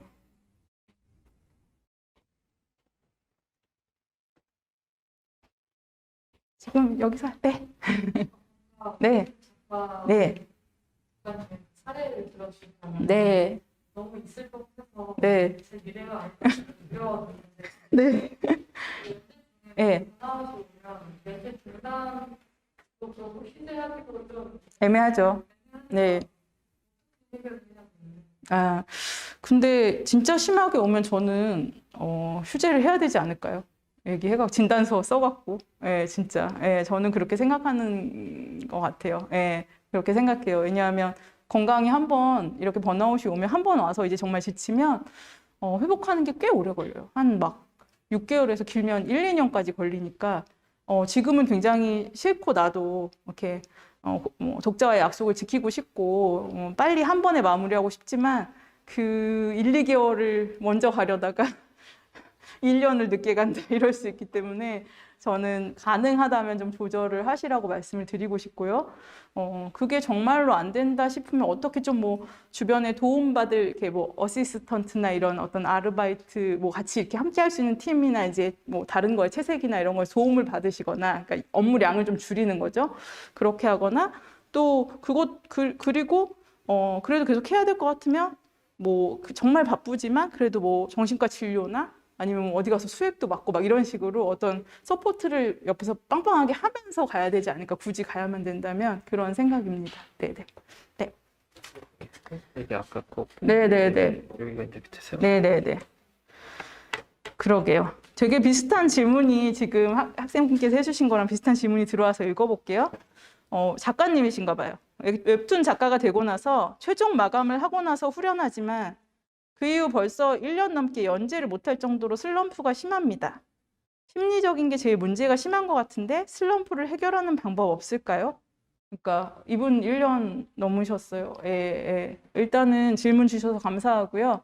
질문자님, 일단 고생이 굉장히 1년 동안 힘드셨을 것 같습니다. 심리적인 게 여러 가지 문제가 있죠. 왜냐하면 이제 번아웃이 왔기 때문에 심리가 밋밋해지는 부분도 있고요. 또 이제 우울이나 불안이 있으면 자기 자신에 대해서도 실제보다 나쁘게 생각이 되거나 그럴 수 있고, 어떤 외부의 부정적인 평가들에 대해서도 무시하려고 해도 민감해질 수 있고요. 그런 것들이 사실 마음을 더 못 쉬게 하고, 또 근데 그런 게 있어요. 쉴 때 사실 우리가 그렇게 쉬는 게 한국 사회에서 정말 어려운데, 진짜 쉬어야지 하고 쉬어야 되거든요. 그러니까 우리가 왜 시험 공부 같은 거 할 때요. 저는 시험 되게 많이 봤었는데 학교 다닐 때 해야지 하면서 이렇게 누워 있으면 안 하잖아요. 안 하면서 근데 마음은 굉장히 한쪽은 되게 불편하잖아요. 이거는 노는 것도 쉬는 것도 아니고 안 쉬는 것도 아니에요. 약간 이런 공부하는 것도 아니고. 그러니까 이렇게 쉬면 사실은 되게 회복이 되게 느려요. 왜냐하면 부교감이 잘 안 오거든요. 왜냐하면 해야 되는 데가 교감이잖아요. 우리 이렇게 되게 스트레스 주잖아요. 그렇기 때문에 릴렉스가 잘 안 되고 완충 모드가 잘 안 되는 거죠. 그래서 참 어렵죠. 사실 웹툰 생태계가. 어쨌든 최종 마감까지 정말 하신 작가분이신데 또 다음을 준비해야 될 것 같고 또 그래야 되는데 뭐 아이디어도 내야 될 것 같고 한데 내가 지금 마음이 그렇지 않아서 쉬고 있으면 사실 맘 편히 쉬기가 어렵잖아요. 그건 너무 알겠고. 하지만 이런 때일수록 상담도 받고 옆에 지지도 받으면서 필요하다면 병원도 가시면서 제발 쉬어라 이런 말을 진짜 듣고 확신을 좀 안심을 하시고 정말 쉬셔야 돼요. 예, 그러니까 쉬자 하고 쉬셔야 돼요. 야 그래, 나는 지금부터 나는 핸드폰이다. 나는 스마트폰이고 나는 지금부터 지금 3%인데 나는 25%까지 충전할 거야. 약간 이런 생각을 하면서 진짜 좀 쉬셔야 돼요. 예, 그게 되게 중요합니다. 그러니까 뭐라 그래야 되지? 내가 쉬어도 될까란 마음을 조금 많이 좀 내려놓으시는 거 되게 중요할 것 같아요. 그런 말씀을 드리고 싶습니다. 네. 되게 그런 질문이 너무 많아가지고 제가 한숨을 쉬었는데요. 예, 하고 이게 인용 표시하고 나는 더 열심히 해야 해 상태에서 벗어나려면 어떻게 해야 될까요? 나 이러면 안 되는데 하는 것도 스트레스가 될 것 같은 걱정이 들어요. 맞아요. 지금 방금 한 얘기랑 같은 얘기고요. 더 열심히 해야 된다는 게 진짜 너무 어렵고 우리는 약간 달리는 말에도 채찍질하는 사회잖아요. 한국은 세계에서 제일 많이 일하는 나라 중에 하나예요. 그냥 사회적으로 노동 시간 제일 길어요. 그리고 뭐 OECD 국가고 뭐 GDP도 높은데 계속 일하죠. 계속 일해요. 예. 그래서 그게 좋은 면도 있지만 사실 굉장히 힘들게 하는 것도 있고 사회가 다 이렇게 많이 열심히 뛰고 있는 상태니까 나만 브레이크 밟는 게 어려운 게 사실이에요. 근데 뭐라고 얘기하면 좋을까요?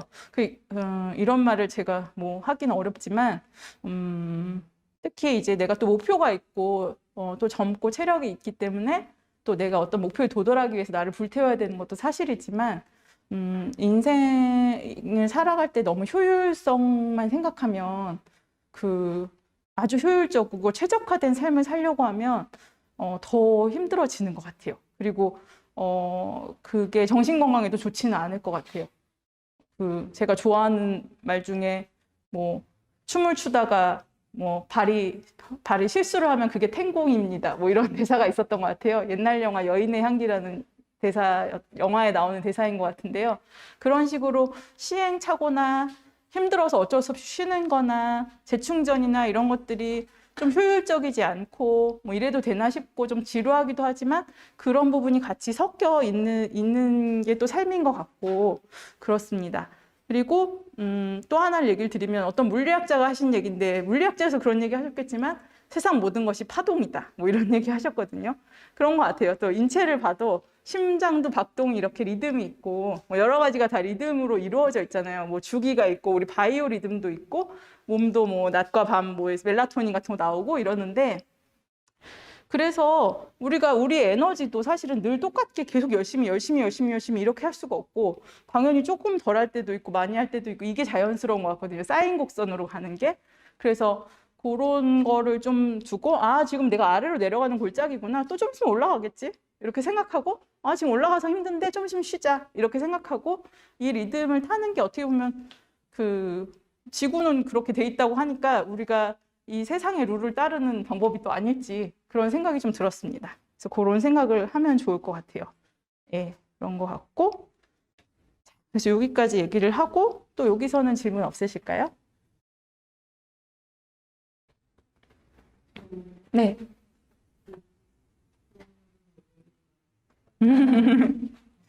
심적으로는 네. 힘을 못 느끼는데 네. 실질적으로 공황 생각 같은 게 좀 많이 있었거든요. 네. 그런 게 가능한가요?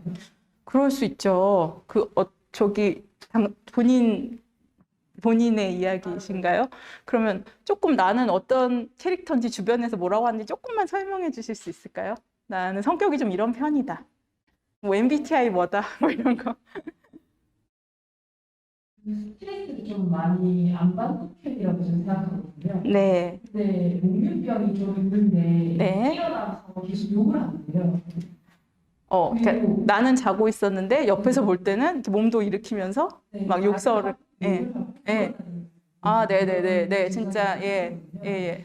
근데 그런 게 정신적으로 스트레스 좀 많이 못 느끼는 거예요. 그래서 그런 거는 왜 그런 건지 아, 가능한 건지. 네. 공황 증상은 없으셨어요? 숨이 안 쉬어지는데 이게 공황 증상이라고 하더라고요. 네네. 숨이 잘 안 쉬어지는 게 한 번 이렇게 좀 그렇게 느낌이 오면 어느 정도 지속이 되셨을까요? 심할 때는 네. 딱히 스트레스 안 받는데 예.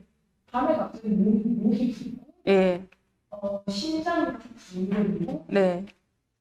그래서 목이 자꾸 부으니까 네. 병원에 갔는데 네, 그게 문제가 없는 거예요. 아, 그래서 공황 증상으로 의심이 네. 스트레스성이다. 이렇게 얘기를 목에는 아무 문제가 없다. 이렇게 얘기를 들으셨군요. 그리고 작업을 예. 오래 하다 네. 뭔가 머리로는 막 재미있고 스트레스 안 받는 것 같은데 숨이 안 쉬어지는 약간 여기까지 뭔가 차있어 네. 숨이 안 쉬어지는 네네네. 그런 게 좀 있었는데 네네. 그게 좀 이해가 잘 안 되고 아, 있었어요. 그러실 수 있죠. 내 마음이랑 몸이 너무 좀 따로 노는 느낌이니까. 그죠? 그러면 한 두 가지만 더 여쭤볼게요. 어릴 때도 몽유병 있으셨었어요? 네. 어릴 때도 좀 잠꼬대를 많이 아, 하는 그런 네, 비슷한 잠꼬대가 일이 좀 심한 어린이셨고, 있는 어린이셨고, 예. 예. 근데 뭔가 공유병이 좀 있더라 이런 식으로 얘기를 하시더라고요. 아, 네. 기숙사에서 처음 알았거든요. 아, 기숙사에서 친구분들이 얘기해 네. 주셨구나. 그쵸. 기숙사 쓰면 알게 되죠. 네, 맞아요. 그렇게 하고, 또 하나는 약간, 뭐라 그래야 되지? 그러면 내가 진짜 힘들었던 때 언제세요? 나 이때는 좀 우울했다. 아니면 이때는 좀, 고3 때 제가 네. 공유병이 좀 심했대요. 예. 근데 고3 때 저는 되게 즐거웠었던 걸로 기억을 하고 있어요. 네네. 되게 그림 실력도 이제 늘 수 있으니까.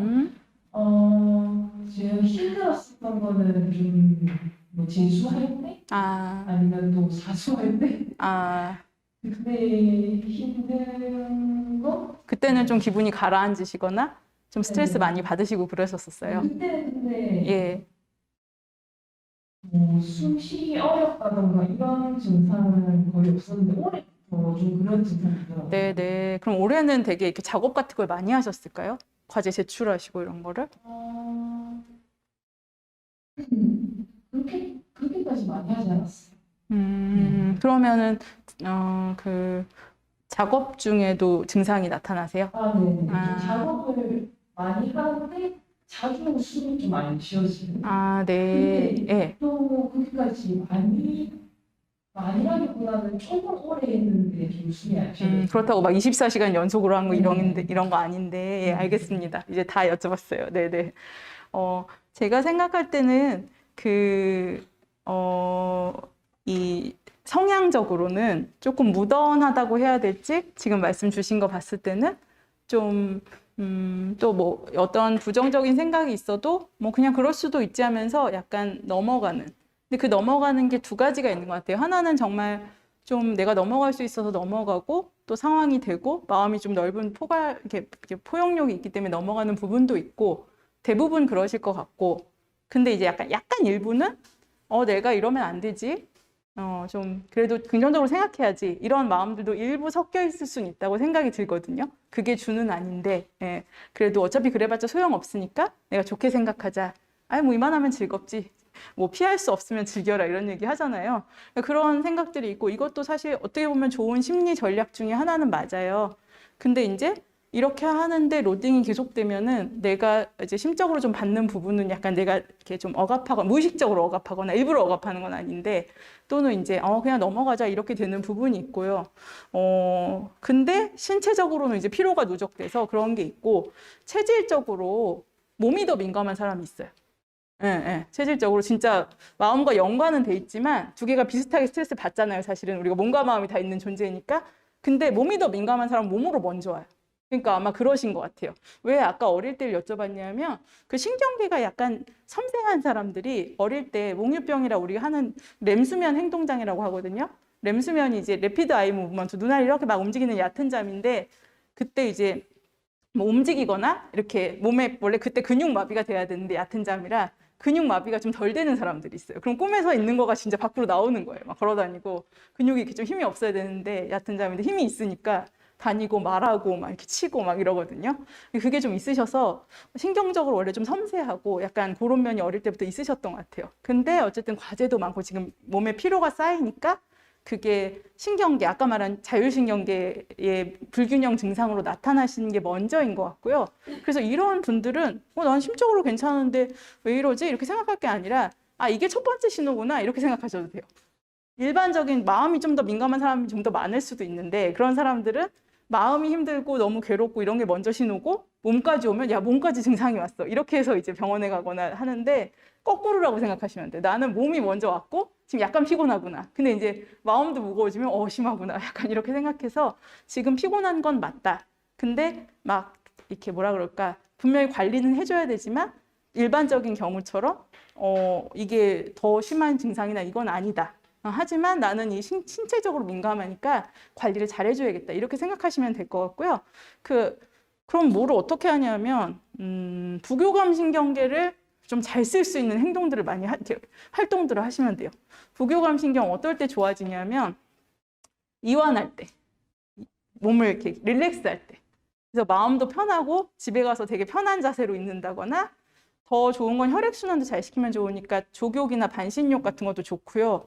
뭐 명상이나 호흡 훈련 이런 것들도 좋고요. 뭐 요가 중에도 이렇게 시체 자세 막 이런 거 있잖아요. 약간 릴렉스 하는 거. 그런 것들도 좋고요. 그런 거를 조금 더 남들보다 해주셔야 될 수 있어요. 왜냐하면 몸이 민감하니까 몸을 쉬게 해줘야 되잖아요. 그래가지고 그렇게 하시면 좋을 것 같고요. 지금 할 수 있는 방법으로는요. 그런 게 많이 있을 때 그리고 이제 그 신경은 진짜 이렇게 뇌에 있는 그러니까 몸에 뻗어 있는 진짜 신경줄 물리적인 거잖아요. 그래서 너무 힘들 땐 약간 먹으면 도움될 수 있어요. 왜냐면 몸에 대해서는 이제 물질이니까 물질로 이렇게 좀 해야 되는 부분이 있잖아요. 그래서 너무 심각할 때는 가벼운 약물로 조절할 수 있다. 교감신경 조절제 같은 약들이 있어요. 인데놀이라고. 그래서 그런 약들은 중독성도 별로 없고 그때 이제 교감신경 너무 항진됐을 때 좀 낮춰주니까 그런 약물 치료를 좀 고려해 보시는 것도 좋을 것 같고요. 그 다음에 그래도 여기 강의 오셨으니까 하나를 좀 알려드릴게요. 그런 일이 있을 때 당장 약은 없다. 이럴 때는 뭘로 조절하면 되냐면 호흡으로 조절하면 돼요. 호흡, 숨. 왜냐하면 우리가 자율신경계가 아까 심혈관계를 많이 연결에 이렇게 영향을 주는데요. 가슴 뛰고 숨 답답하고. 그러니까 폐랑 이 기관지랑 심장 이런 쪽에 영향을 많이 주거든요. 근데 그중에 우리가 조절할 수 있는 거는 호흡밖에 없어요. 지금 가슴 막 뛰는데 가슴 천천히 뛰어지? 이렇게 한다고 가슴 천천히 뛸 수 없잖아요. 그죠? 지금 근육이 힘들어 갔는데 속도 지금 순식간에 근육에 힘 빼야지? 이런데 경직됐는데 어깨 뭉친 거 풀어야지? 이런다고 바로 풀어지진 않잖아요. 팔의 근육은 풀 수 있지만 이런 어떤 가만히 있는 근육들의 경직은 바로 풀기 어렵거든요. 마사지 하든가 스트레칭 해야 되잖아요. 그죠? 그렇게 하고 그런데 호흡은 억지로 그래도 약간 좀 차분하게 해서 너무 무리하지 않는 선에서 내가 속도 조절은 할 수 있어요. 그죠? 근데 그 교감신경계가 항진될 때는 호흡수가 가빠지고요. 그 다음에 부교감신경이 항진될 때는 호흡수가 되게 느려지면서 이렇게 우리 잘 때 새근새근 이렇게 자잖아요. 약간 그런 상태가 되거든요. 느려져요. 그래서 그거를 내가 인위적으로 좀 해보는 거죠. 이거는 너무 힘들 때는 하지 마시고 올랑말랑할 때 살짝 내가 할 수 있을 때만 하면 되는데요. 그래서 우리는 보통 1분에 10회 이상 호흡을 해요. 한 사이클이 호흡기 들이마시는 거, 내쉬는 거 이거 한 사이클 해가지고 그게 한 사이클인데 10회 이상 쉬거든요. 그러니까 거꾸로 내가 천천히 쉬어야지 할 때는 10회 미만으로 쉬면 돼요. 예. 그러면 한 사이클당 6초 이상 쉬면 되겠죠. 예. 그러니까 보통은 제가 3초 들이쉬고 0.5초 멈추고 4초 내쉬라 그래요. 예. 한번 해볼까요? 세게는 안 하셔도 돼요. 세게 하면 더 힘들고 이렇게 되거든요. 그래서 더 힘들고 되게 살살 은은하게 쉬는데 천천히 쉬고 끝까지 쉰다고 생각하면 돼요. 그게 되게 얕아 보이지만 실은 산소와 이산화탄소 기체 교환율이 더 좋아요. 천천히 자연스럽게 쉬는 게 더 충분히 들어갔다 충분히 끝까지 다 나온대요. 우리가 뭐 컵에다 물을 따라도 천천히 받아서 천천히 끝까지 하면 끝까지 다 나오잖아요. 약간 그런 식으로 들어간 산소가 흡수되고 이산화탄소가 쭉 끝까지 여기 폐 아래에 있는 것이 나오게 쉬어주시면 되고요. 한번 해볼까요? 자, 코로 들이쉬고 3초 멈췄다가 입으로 내쉬고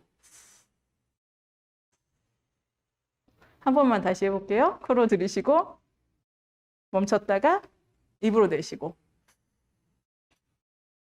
이런 식으로 해보시면 될 것 같아요. 이렇게 해서 그리고 이게 잘 안 되면 뭐 하면 되냐면 초시계나 이게 시계 같은 거 보고서 3초? 뭐 1초 멈췄다가 4초 이렇게 보면서 하면 여기에 집중이 되잖아요. 그러면서 이제 오히려 딴 거는 좀 잊어버려요. 네. 이렇게 해서 이거를 2분, 3분 정도만 해도 잘 맞을 때는 조금 나아지는 건 있다.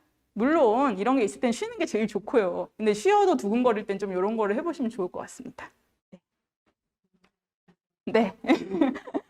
좋은 케이스 주셔서 감사합니다. 많이들 겪고 계신 케이스여서 예, 제가 좀 자세히 설명했어요. 아마 보는 분들 중에서도 많이 있고 그러길 바라진 않지만 여기 있는 분들도 스트레스를 받으면 겪으실 수도 있습니다. 네, 이렇게 가끔 살면서 한 번쯤은 겪게 되는 것 같아요. 예.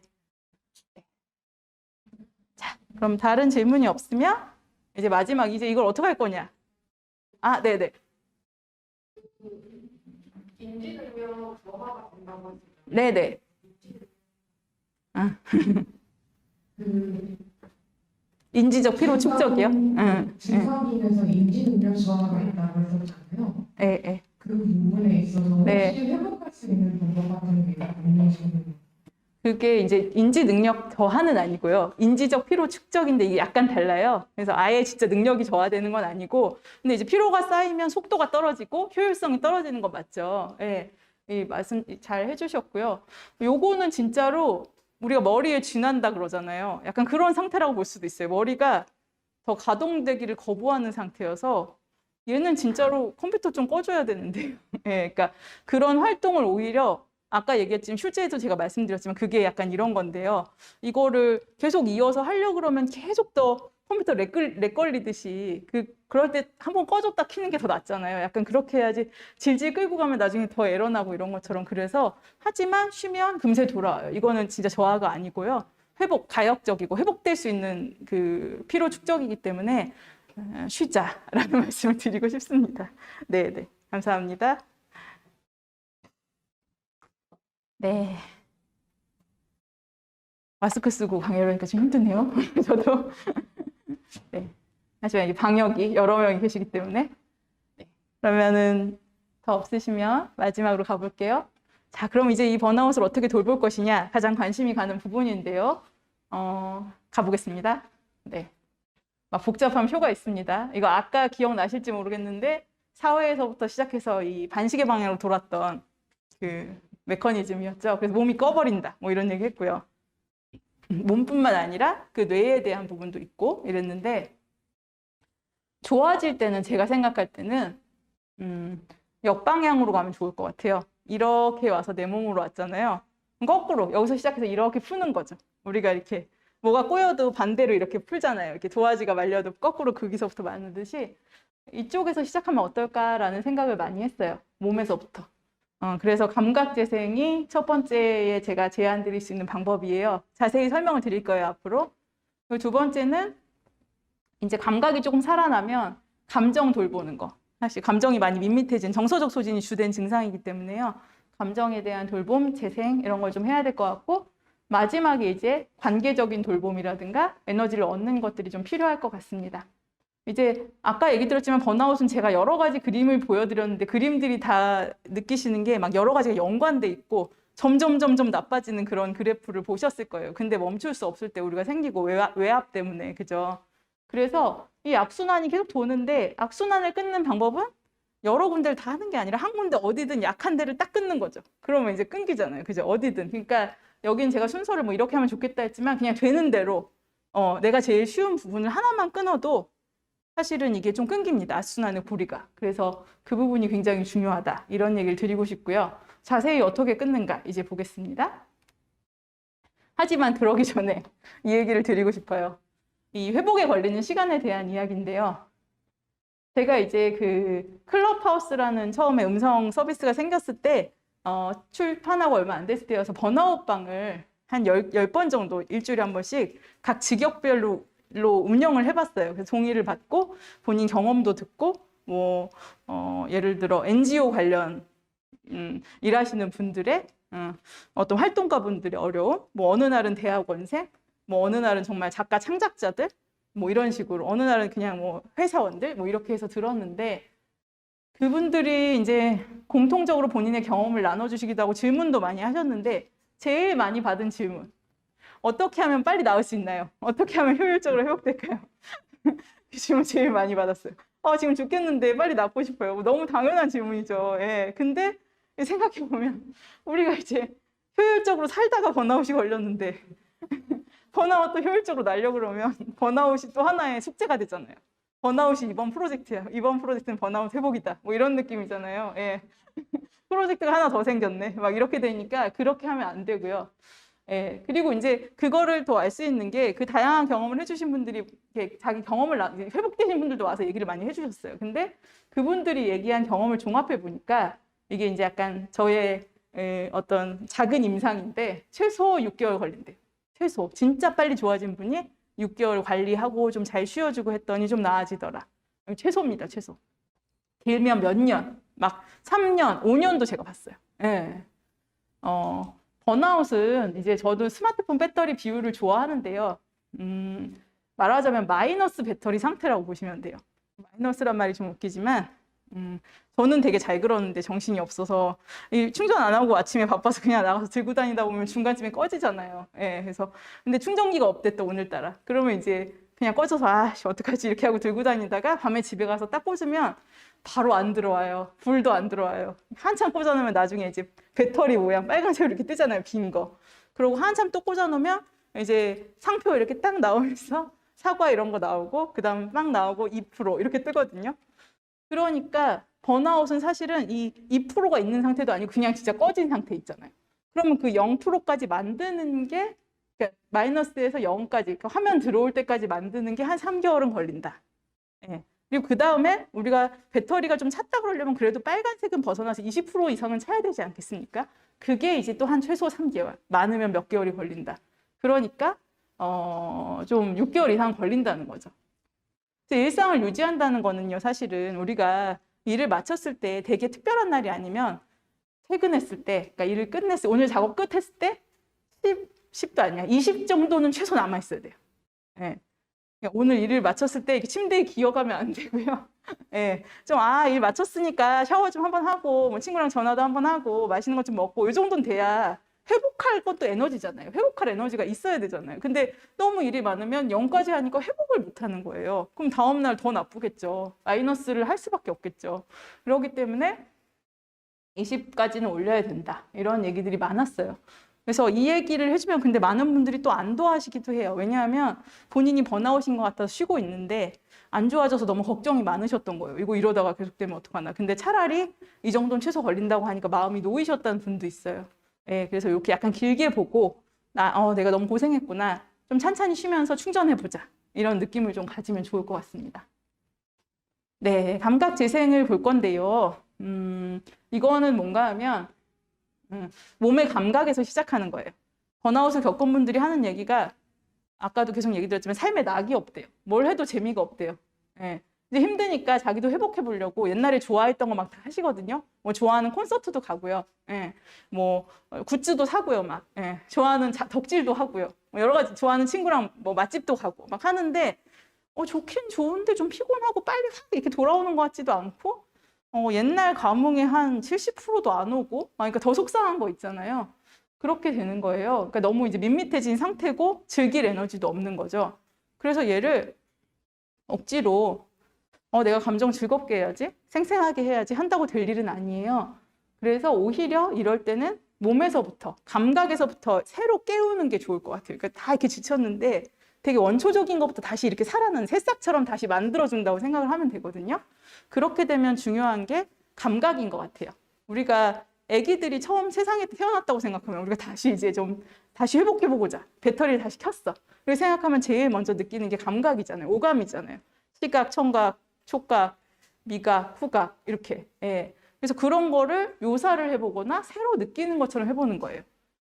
그런 게 좀 의외로 도움을 줘요. 왜냐하면 내가 되게 지쳤는데 저도 진료실에서 이렇게 많이 하는데 마음을 말씀해 보세요. 어떤 감정이 드셨어요? 그러면 모르겠어요. 이러세요. 진짜 열심히 선생님 생각하는데 안 느껴져. 모르겠고 그냥 힘들어요. 이것만 있지 뭐 슬펐어요, 즐거웠어요 이런 말이 안 나와요. 잘. 그냥 죽겠어요. 이러세요. 예. 그러니까 그걸로 상담이 안 되잖아요. 예. 그래서 그러면 어떻게 하냐면 제가 자 이런 거 주고 이거 묘사해 보세요. 제가 이렇게 하거든요. 그러면 이거 뭐 사과 주스 병이잖아요. 이렇게 그렇게 아는 이름으로 대지 말고 묘사해 보라 그러면 뭐 예를 들어 딱달망한 작은 병에 유리병이고 노란색, 황금색 액체가 뭐 80% 담겨 있네요. 뚜껑은 하얀색이네요. 뭐 외제인가 봐요. 영어로만 막 써 있네요. 뭐 귀엽네요. 뭐 이런 걸 묘사하잖아요. 이렇게 지금 여기에 좀 머물면서 좀 생생함을 다시 찾는 거죠. 예. 번아웃이 되면 지금 여기에 충만하게 머물 정도의 에너지가 없으니까 이렇게 좀 이렇게 대충 지내게 되거든요. 근데 이제 이런 감각들을 살리고 이거네? 이렇게 모양이 생겼네? 다시 처음 보는 것처럼 이렇게 하면 이게 좀 좋은 자극이 됩니다. 그리고 내 몸의 감각이 좀 더 깨어나요. 이게 좀 첫 번째일 수 있는 것 같아요. 그래서 예를 들어서 오감 산책, 오감 일기 쓰기 저는 책에서 그런 걸 제안했는데요. 오감 산책은 뭔가 하면 동네 공원 같은 데 걸으면서 이제 그런 감각을 좀 보는 거예요. 나무 냄새 나네? 저 강아지 똥 냄새 나네? 뭐 이런 것도 하고 뭐 이렇게 나무 같은 것도 만져보고 오늘은 하늘 색이 예쁘네? 이런 것들도 보고 이런 느낌들을 가지면서 몸을 좀 깨우는 거죠. 예, 그런 게 되게 도움이 되고요. 감각 정보에서 정보를 분리해서 감각 묘사 아까처럼 그런 건데 예를 들어 지하철 소리네요? 이런 게 아니라 소리가 따라라라라 이렇게 난다. 올 때 왜 소리 나잖아요. 그러면은 뭐 1초에 5번 정도 나는 것 같다. 라라라라라 이렇게 나는 것 같다. 소리가 좀 자극적이다. 뭐 이렇게 묘사할 수도 있겠죠. 이런 식으로 해보고 진짜 집중 안 될 때 앞에 있는 거 묘사해 보는 거는 되게 좋고 글 안 써질 때도 이렇게 묘사하다 보면 글 써지는 경우 있어요. 예. 그런 식으로 오늘 그런데 뭐 사과 주스는 맛있는데 막 이러면서 글이 써지는 거죠. 그래서 이런 걸로 시작하면 좋겠습니다. 요거는 이제 거기에 이어지는 내용인데요. QR코드니까 찍으시면 뭐가 나와요. 찍어보셔도 되고요. 번아웃 응급 처방전을 만들자. 이게 이어지는 그건데요. 이거는 제가 책 출판하고 SNS에서 했던 출판 이벤트였는데요. 해갖고 막 책 드리고 그랬었어요. 예. 근데 그 응급 처방전, 그래서 이거 보면은 개인별로 이렇게 응급 처방전을 저희가 모았어요. 그래서 응급 처방전은 뭔가 하면요. 내가 힘들 때 이런 걸 하면 좋더라 하는 거를 미리 리스팅을 해놓는 거예요. 몇 단계로. 이거에서 안 되면 이거, 이거에서 안 되면 이거, 이거에서 안 되면 이거. 지금 보고 계신가요? 네. 잘 나오나요? 안 나오나요? 어떠세요? 잘 되나요? 오랜만에. 그래서 보면 막 되게 좋아하는 장소도 있고 어디 가면 좋더라 이런 것도 있고 내가 기분 좋아지는 노래도 있고 뭐 유튜브 무슨 영상도 있고 적어 놓는 거죠. 이게 왜 필요한가 하면요. 힘들 때 딱 하려고 그러면 생각이 안 나요. 그때는. 나 오늘 너무 짜증나는 일 있었는데 나 오늘 막 교수님이랑 무슨 일 있었어. 나 오늘 과제에서 막 뭐 못 받았어. 아니면 오늘 막 나 악플 받아서 막 너무 죽겠어. 뭐 이런 게 있으면 풀고 싶은데 그때는 정말 생각이 안 나요. 그때 가서 뭐를 하려면. 그래서 이런 응급 처방전을 내 걸 만들고 다른 사람 것도 좀 수집해서 그런 거를 좀 하나씩 해보면은 도움이 좀 되는 것 같아요. 그리고 이제 거기에 보통 오감에 대한 얘기들이 많이 있어요. 어디 가면 노을 지는 거 보면 좋다. 어떤 느낌 받으면 좋다. 무슨 노래 들으면 마음이 잔잔해진다. 이런 것들을 좀 해보시면 좋을 것 같아요. 자, 그리고 이제 감각이 조금 살아나는 것 같다면 거기서 감정으로 오는 게 저는 좋은 것 같아요. 그걸 하고 나서 감정부터 바로 가는 게 아니라 감정으로 오는 게 좋아서 감정을 느끼는 게 중요합니다. 여기 써놨는데요. 말할 수 없는 감정을 느낄 수 없다. 이런 말도 있다고 해요.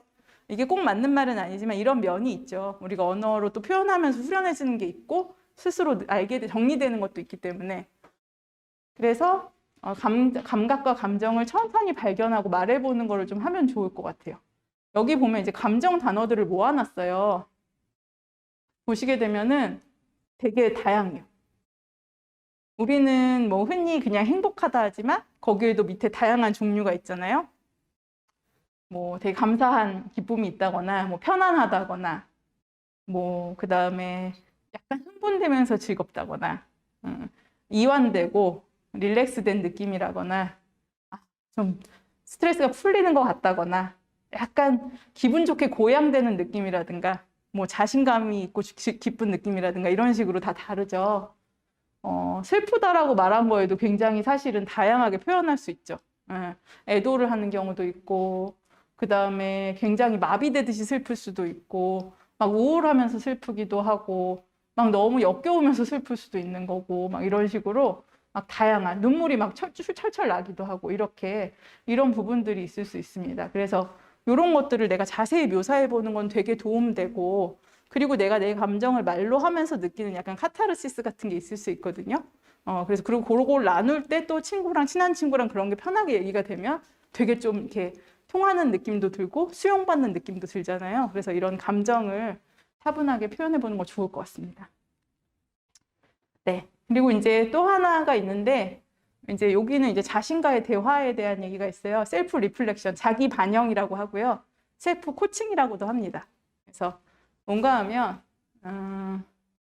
이거는 내가 왜 그렇게 뭐 이렇게 어떤 일이 있었어요. 내가 어떤 행동을 했으면 그거를 스스로 돌아볼 때가 있잖아요. 되새김을 할 때가 있잖아요. 근데 그때 이제 어떤 태도를 좀 바꿔보는 거예요. 수용적으로. 뭔가 하면 예를 들어서 친구랑 얘기를 했는데 쉬는 시간에 얘기하다 보니까 좀 이렇게 내가 날카로워져 갖고 약간 진짜 뭐 그러기야? 막 이렇게 막 감정적으로 얘기를 하고 자리에 온 거예요. 그러면 이제 좀 마음이 복잡하잖아요. 내가 그럴 생각은 아니었는데 그러면서 이제 얘기를 하게 되죠. 그러면서 이제 혼잣말을 하죠. 나는 왜 그렇게 감정적으로 말하는 거야? 이렇게 이제 혼자 생각했단 말이에요. 근데 이 목소리는 자책성 목소리예요. 근데 사실 저 문장을 그냥 읽어보면 자책성일 수도 있지만 아닐 수도 있고 저 문장 자체는 뉴트럴하잖아요. 나는 왜 그렇게 감정적으로 말했을까라고도 할 수 있잖아요. 이게 심한 그건 아니니까. 그래서 이 글자로 된 문장은 사실은 이유 묻기인데 비언어 말투로 이렇게 말투로 볼 땐 자책이에요. 그래서 이럴 때는 이 두 개를 일치시키는 쪽으로 가면 좋을 것 같고요. 근데 이제 좀 이유를 궁금해하는 쪽. 그러니까 자책을 할 게 아니라 마음을 내가 먼저 들어주는 거죠. 그래야 남한테도 얘기할 수 있잖아요. 그러면 내가 그 친구한테 그렇게 감정적으로 말한 이유가 뭐였을까? 이렇게 좀 더 궁금한 호기심 어린 목소리로 그 문장에 맞게 내용을 좀 이렇게 태도를 바꾸는 거죠.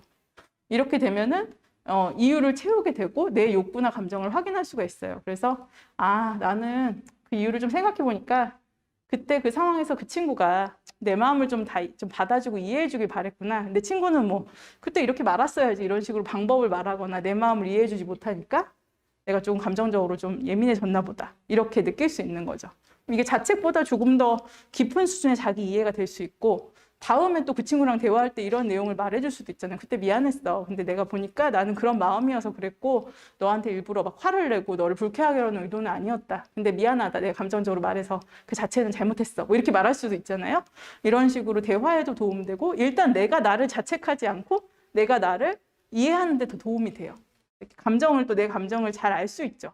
왜냐하면 감정적으로 말하는 게 나쁜 거야. 난 왜 이러지로 가면 그 자체는 이제 내가 자기를 조심하는 단속하는 건 될 수 있지만 그것만 해버리면 진짜 내 마음속에 있던 불만이라든가 힘듦은 해결 안 됐잖아요. 이걸 하지 말자만 됐지. 그거는 마치 뭐랑 같냐면 우는 아이가 있는데 그냥 시끄러우니까 문을 닫아놓는 거랑 비슷하거든요.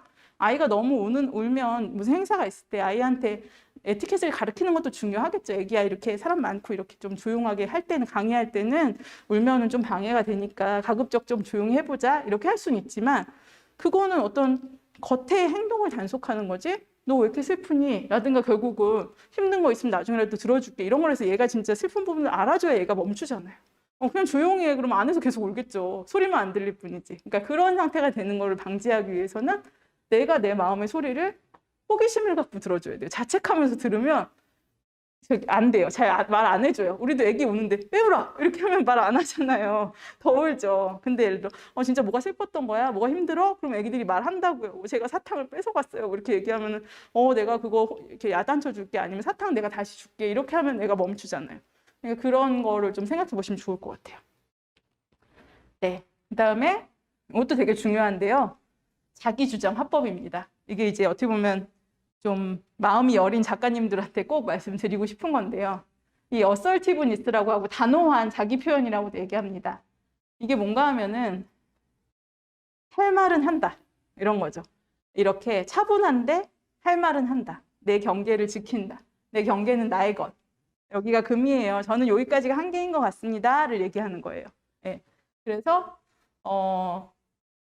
업무와 부탁 사이가 있잖아요. 우리가. 그럴 때 너무 무리될 때는 좀 어렵겠는데요. 제가 해드리고 싶은데 지금 진짜 좀 몸이 피곤해서 여력이 안 되거든요. 했다가는 빵꾸 내고 괜히 안 좋을 것 같아요. 이렇게 얘기한다거나 또 이제 누가 무슨 얘기를 했는데 애매하고 힘들면 그냥 네 하고 막 고민하는 게 아니라 어떤 목표인지 좀 자세히 설명해 주시겠어요? 그럼 제가 어떻게 해야 되는지 좀 알 수 있을 것 같아요. 라든가 어떤 걸 요구하는지 자세히 설명 주시겠어요?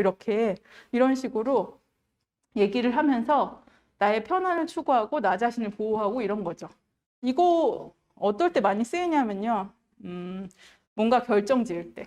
그 다음에 누군가 나에게 좀 치매적인 행동을 하거나 굉장히 이제 업무나 이렇게 소통 중에 불편한 걸 하는데 앞으로는 최소한 그런 행동을 덜 하거나 안 했으면 좋겠다고 생각할 때 이런 표현이 꼭 필요해요. 사실 하기 되게 어려운데 나를 보호하기 위해서는 좀 해야 될 것 같아요.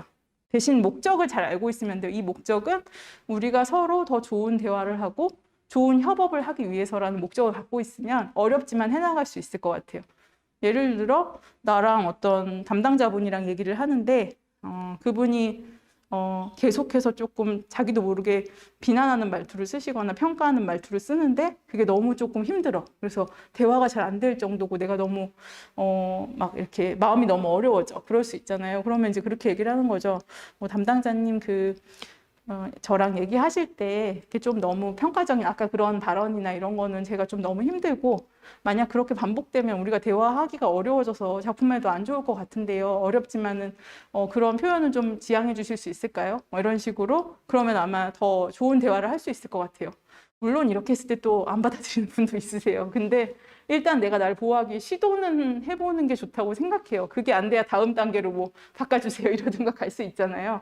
그래서 이런 부분들이 굉장히 중요한 것 같습니다. 번아웃에서 좀 조절할 수 있는 길이죠. 왜냐하면 아까 X축의 컨트롤을 높이는 길이잖아요. 내가 좀 재량권이 높아지고 조절할 수 있는 거잖아요. 이런 거를 계속 연구하고 할 수 있다면 좋을 것 같습니다. 한국에서 하기 되게 한국에서 배울 수 없는 기능이에요. 한국은 질문을 하면 심지어 되게 권위적인 분들은 질문을 하거나 뭔가 토를 달면 토를 단다는 말도 이상하죠. 근데 어쨌든 뭘 더 덧붙이면 권위에 대한 이 도전이라고 생각하시잖아요. 예, 그러다 보니까 이렇게 하기가 참 어렵고 우리가 이런 기술을 세련된 기술을 익힐 일이 참 없는데 하지만 계속 필요합니다. 이거는 뭐 내가 다른 일을 하게 되더라도 꼭 필요한 것 같아요. 자, 그리고 이제 요거는 관계에 대한 그리고 이제 그 감정에서 이어지는 건데요.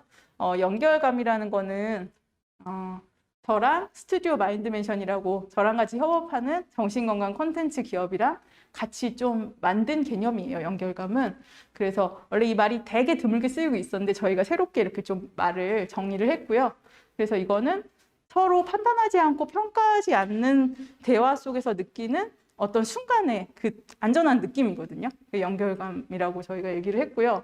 이게 정말로 중요하고 이 안전한 느낌에서 협업도 될 수 있고 그게 발전하면 신뢰도 될 수 있고 우정도 될 수 있다고 생각하기 때문에 이 부분은 너무 중요하다. 공격하지 않고 평가하지 않고 이런 부분은 그래서 이런 평가적이지 않은 안전한 대화를 하는 거는 너무 중요하다. 이런 생각이 좀 들었습니다. 그래서 이거를 좀 번아웃에도 이것이 굉장히 좀 도움이 되지 않겠는가라고 생각을 했어요.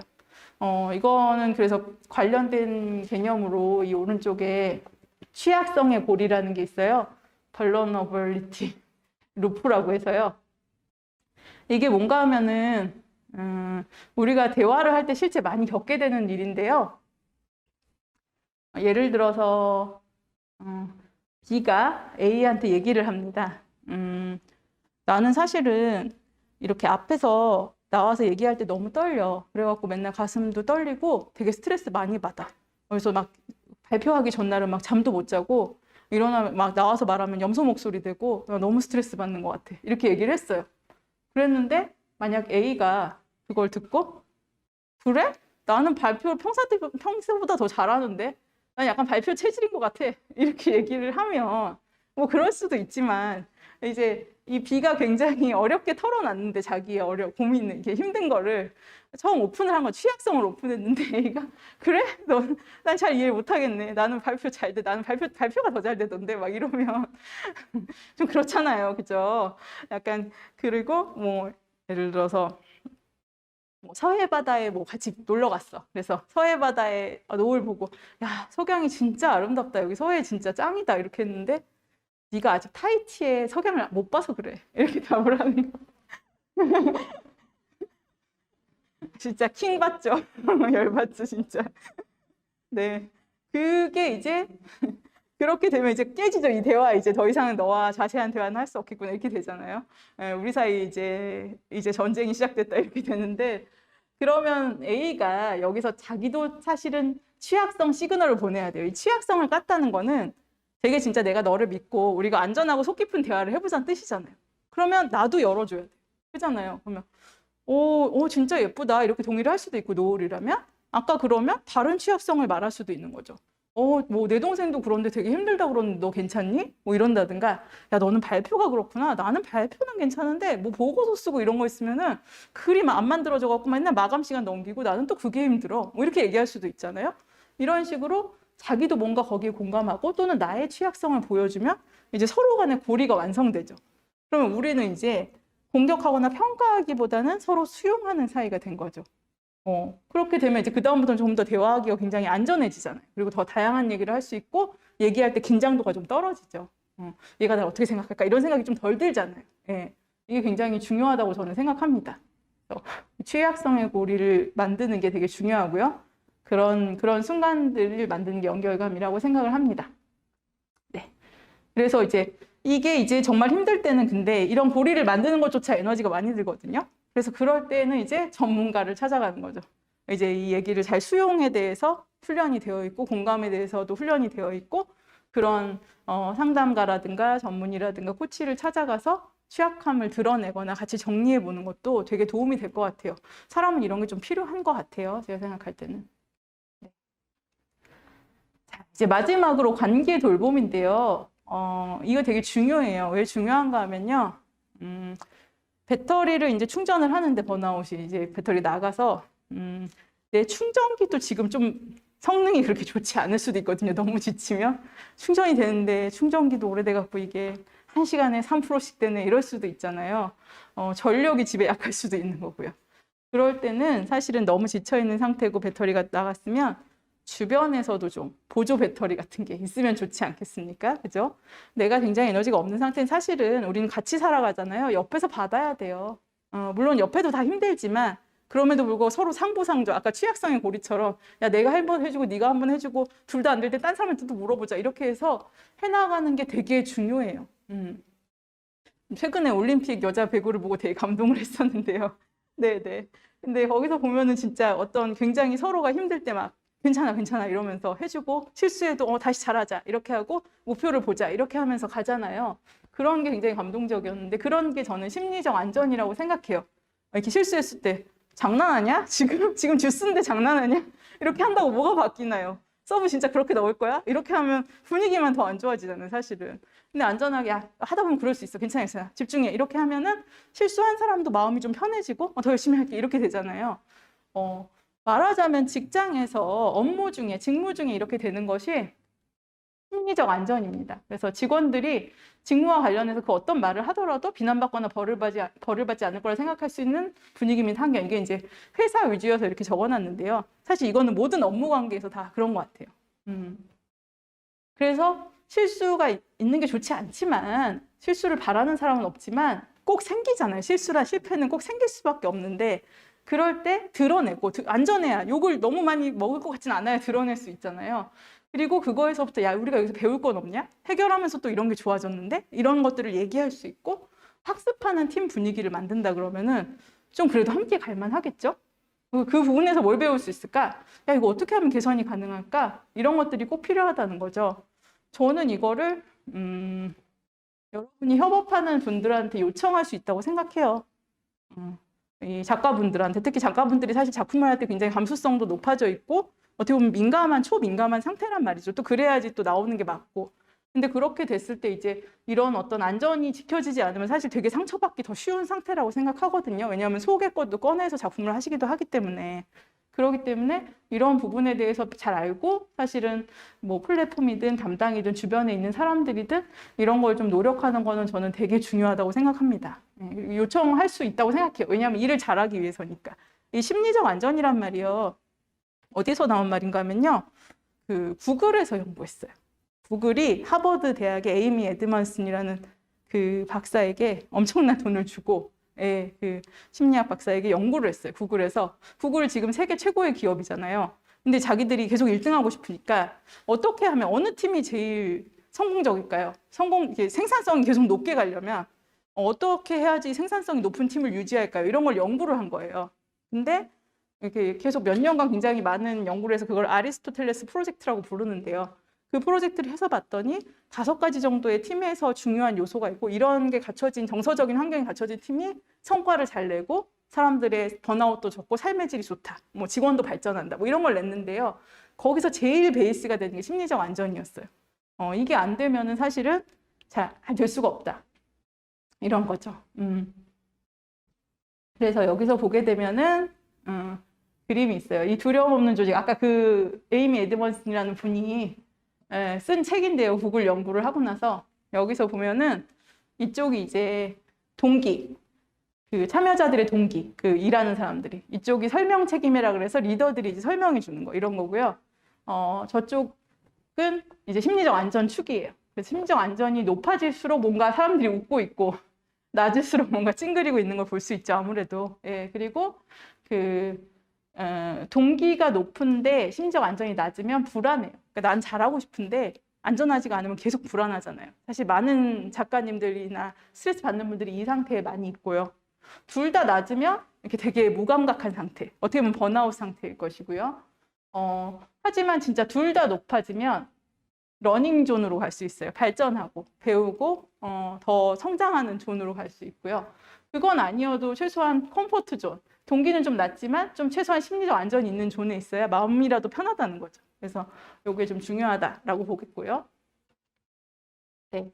그래서 구체적으로 요청하시거나 익혀야 될 거는 CFR이라고 해봤는데요. CFR은 Conversation, Feedback, Recognition의 약자고요. 대화를 하는 게 중요하다는 얘기인데 동기부여라는 말도 되게 좋지만 이미 있는 동기 발견, 그러니까 내부의 동기 발견하는 거 이런 얘기들이 있고요. 이건 사실 내가 하기보다는 나는 좀 더 받아야 되는 상태일 수 있을 것 같아요. 그 작가님들 입장에서는.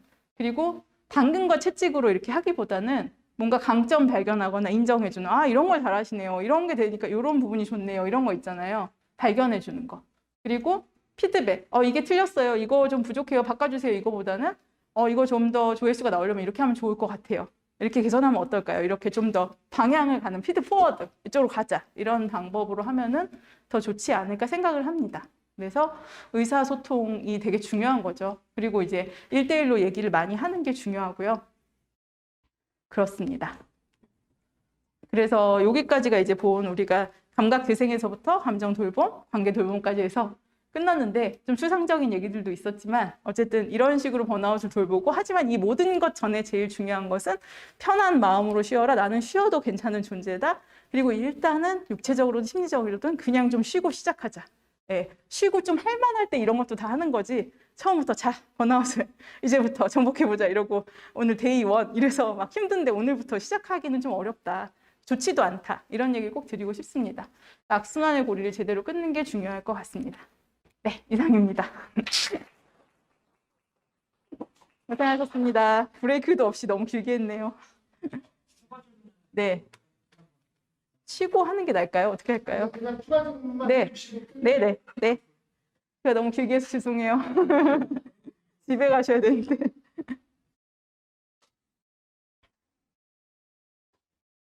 어?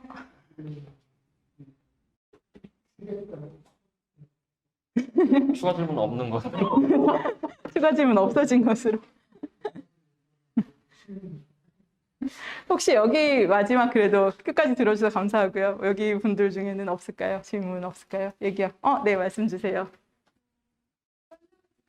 네, 맞아요. 시험 이제 다시 자기 하고 싶은 일을 시작하고 싶은데 네. 아직 우울증이 남아있으니 발목이 잡고 있는 사람이 있어요. 아, 네네. 그 사람은 어떻게 도와주는 게 좋을까요? 아, 네네. 그런 경우 있죠. 이제 이렇게 말하자면 그분이 이제 회복의 마지막 단계인데, 저는 그렇게 얘기를 하거든요.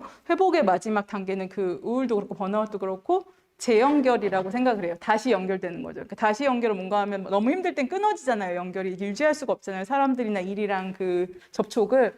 근데 연결이 다시 될 때는 좀 더 안전하고 내가 좀 더 편한 방법으로 좀 부담스럽지 않은 방법으로 연결되는 게 중요하다고 생각해서 그분도 아마 좀 조급하실 거예요. 그리고 이제 우울증 있는 동안 뭐를 잘 못했잖아요. 그래서 이제 내가 빨리 딸이 따라잡아야 돼 이런 마음이 있는데 그게 오히려 조금 더 부담을 주고 시작하기 어렵게 할 수 있거든요. 그래서 되는 대로 다시 연결하는 거니까 걸음마부터 되게 쉬운 거부터 스텝 바이 스텝으로 가고 쉬엄쉬엄 가자 생각하고 제일 만만한 것부터 재연결을 하나씩 해보자. 그리고 하다가도 야 처음이니까 힘들면 쉴 수 있어. 이러면서 가는 거죠. 어떻게 생각하시면 좋냐면 그 다리 부러졌을 때 오래 기부스 하는 경우 있어요. 막 1년 이렇게 복합골절 돼가지고 그러면 기부스 풀으면 다리 반쪽 돼 있거든요. 근육 다 빠져가지고 그러면 그분들 계속 걷기 연습하면서 재활하거든요. 똑같이 그렇게 생각하면 될 것 같아요. 예, 그러면 좋을 것 같습니다. 네, 네. 그러면 마칠까요? 요 질문이 하나 들어왔어요. 네, 맞아요. 네, 네. 제가 작가님들한테 좀 네네. 도움이 되잖아요. 아, 네. 마지막 질문은 꼭 하면 좋겠다고 우리 회장님이 말씀하셔서 읽어보겠습니다. 마감 때 PD님께서 자꾸 전화를 하시는데 늦은 거 나도 아는데 번아웃 오니까 전화질 하지 말라고라도 해야 될까요? 여태껏 마감 못한 적은 없습니다. 네, 그러니까는 마감 임박했을 때 이제 PD님도 초조하니까 전화가 계속 오고 근데 이분은 그거를 받으면서 더 이제 스트레스를 받고 더 안 되고 이러시는 것 같아요. 저는 이럴 때 말씀하셔야 될 것 같아요. 아까 얘기 드린 어설티브니스를 발휘해가지고 피디님 급하신 마음은 알고 저도 한 번 정도는 답을 드릴 건데 계속 하신다고 하면 저는 더 마감만 늦어지고 제가 지금까지 늦어진 적은 없고 제가 최대한 하고 만약 안 되면 뭐 5분 전에 연락드릴게요. 이런 식으로 내가 얘기를 해서 좀 조절해야지 계속 받고 계시다 보면 나중에는 진짜 좋은 연락마저 받기 싫어질 수 있거든요. 그렇기 때문에 네, 번아웃을 이용해서 말씀하셔도 좋을 것 같습니다. 저 번아웃 와요. 이렇게 약간 얘기하셔도 좋을 것 같습니다. 네. 감사합니다. 네. 수고해주신 우리 안주현 선생님에게 다시 한번 박수 보내주시고 감사합니다. 온라인에서 끝까지 들어주신 여러분들 감사합니다. 제가 아까 한 오후 2시쯤에 원고를 쓰는데 진짜 너무 안 써져가지고 정말 안 써져요. 미칠 것 같아서 30분을 한 바퀴 돌고 왔더니 네. 굉장히 네. 그 다음부터 뭔가가 좀 잘 될 것 같은데 특강을 하게 됐어요.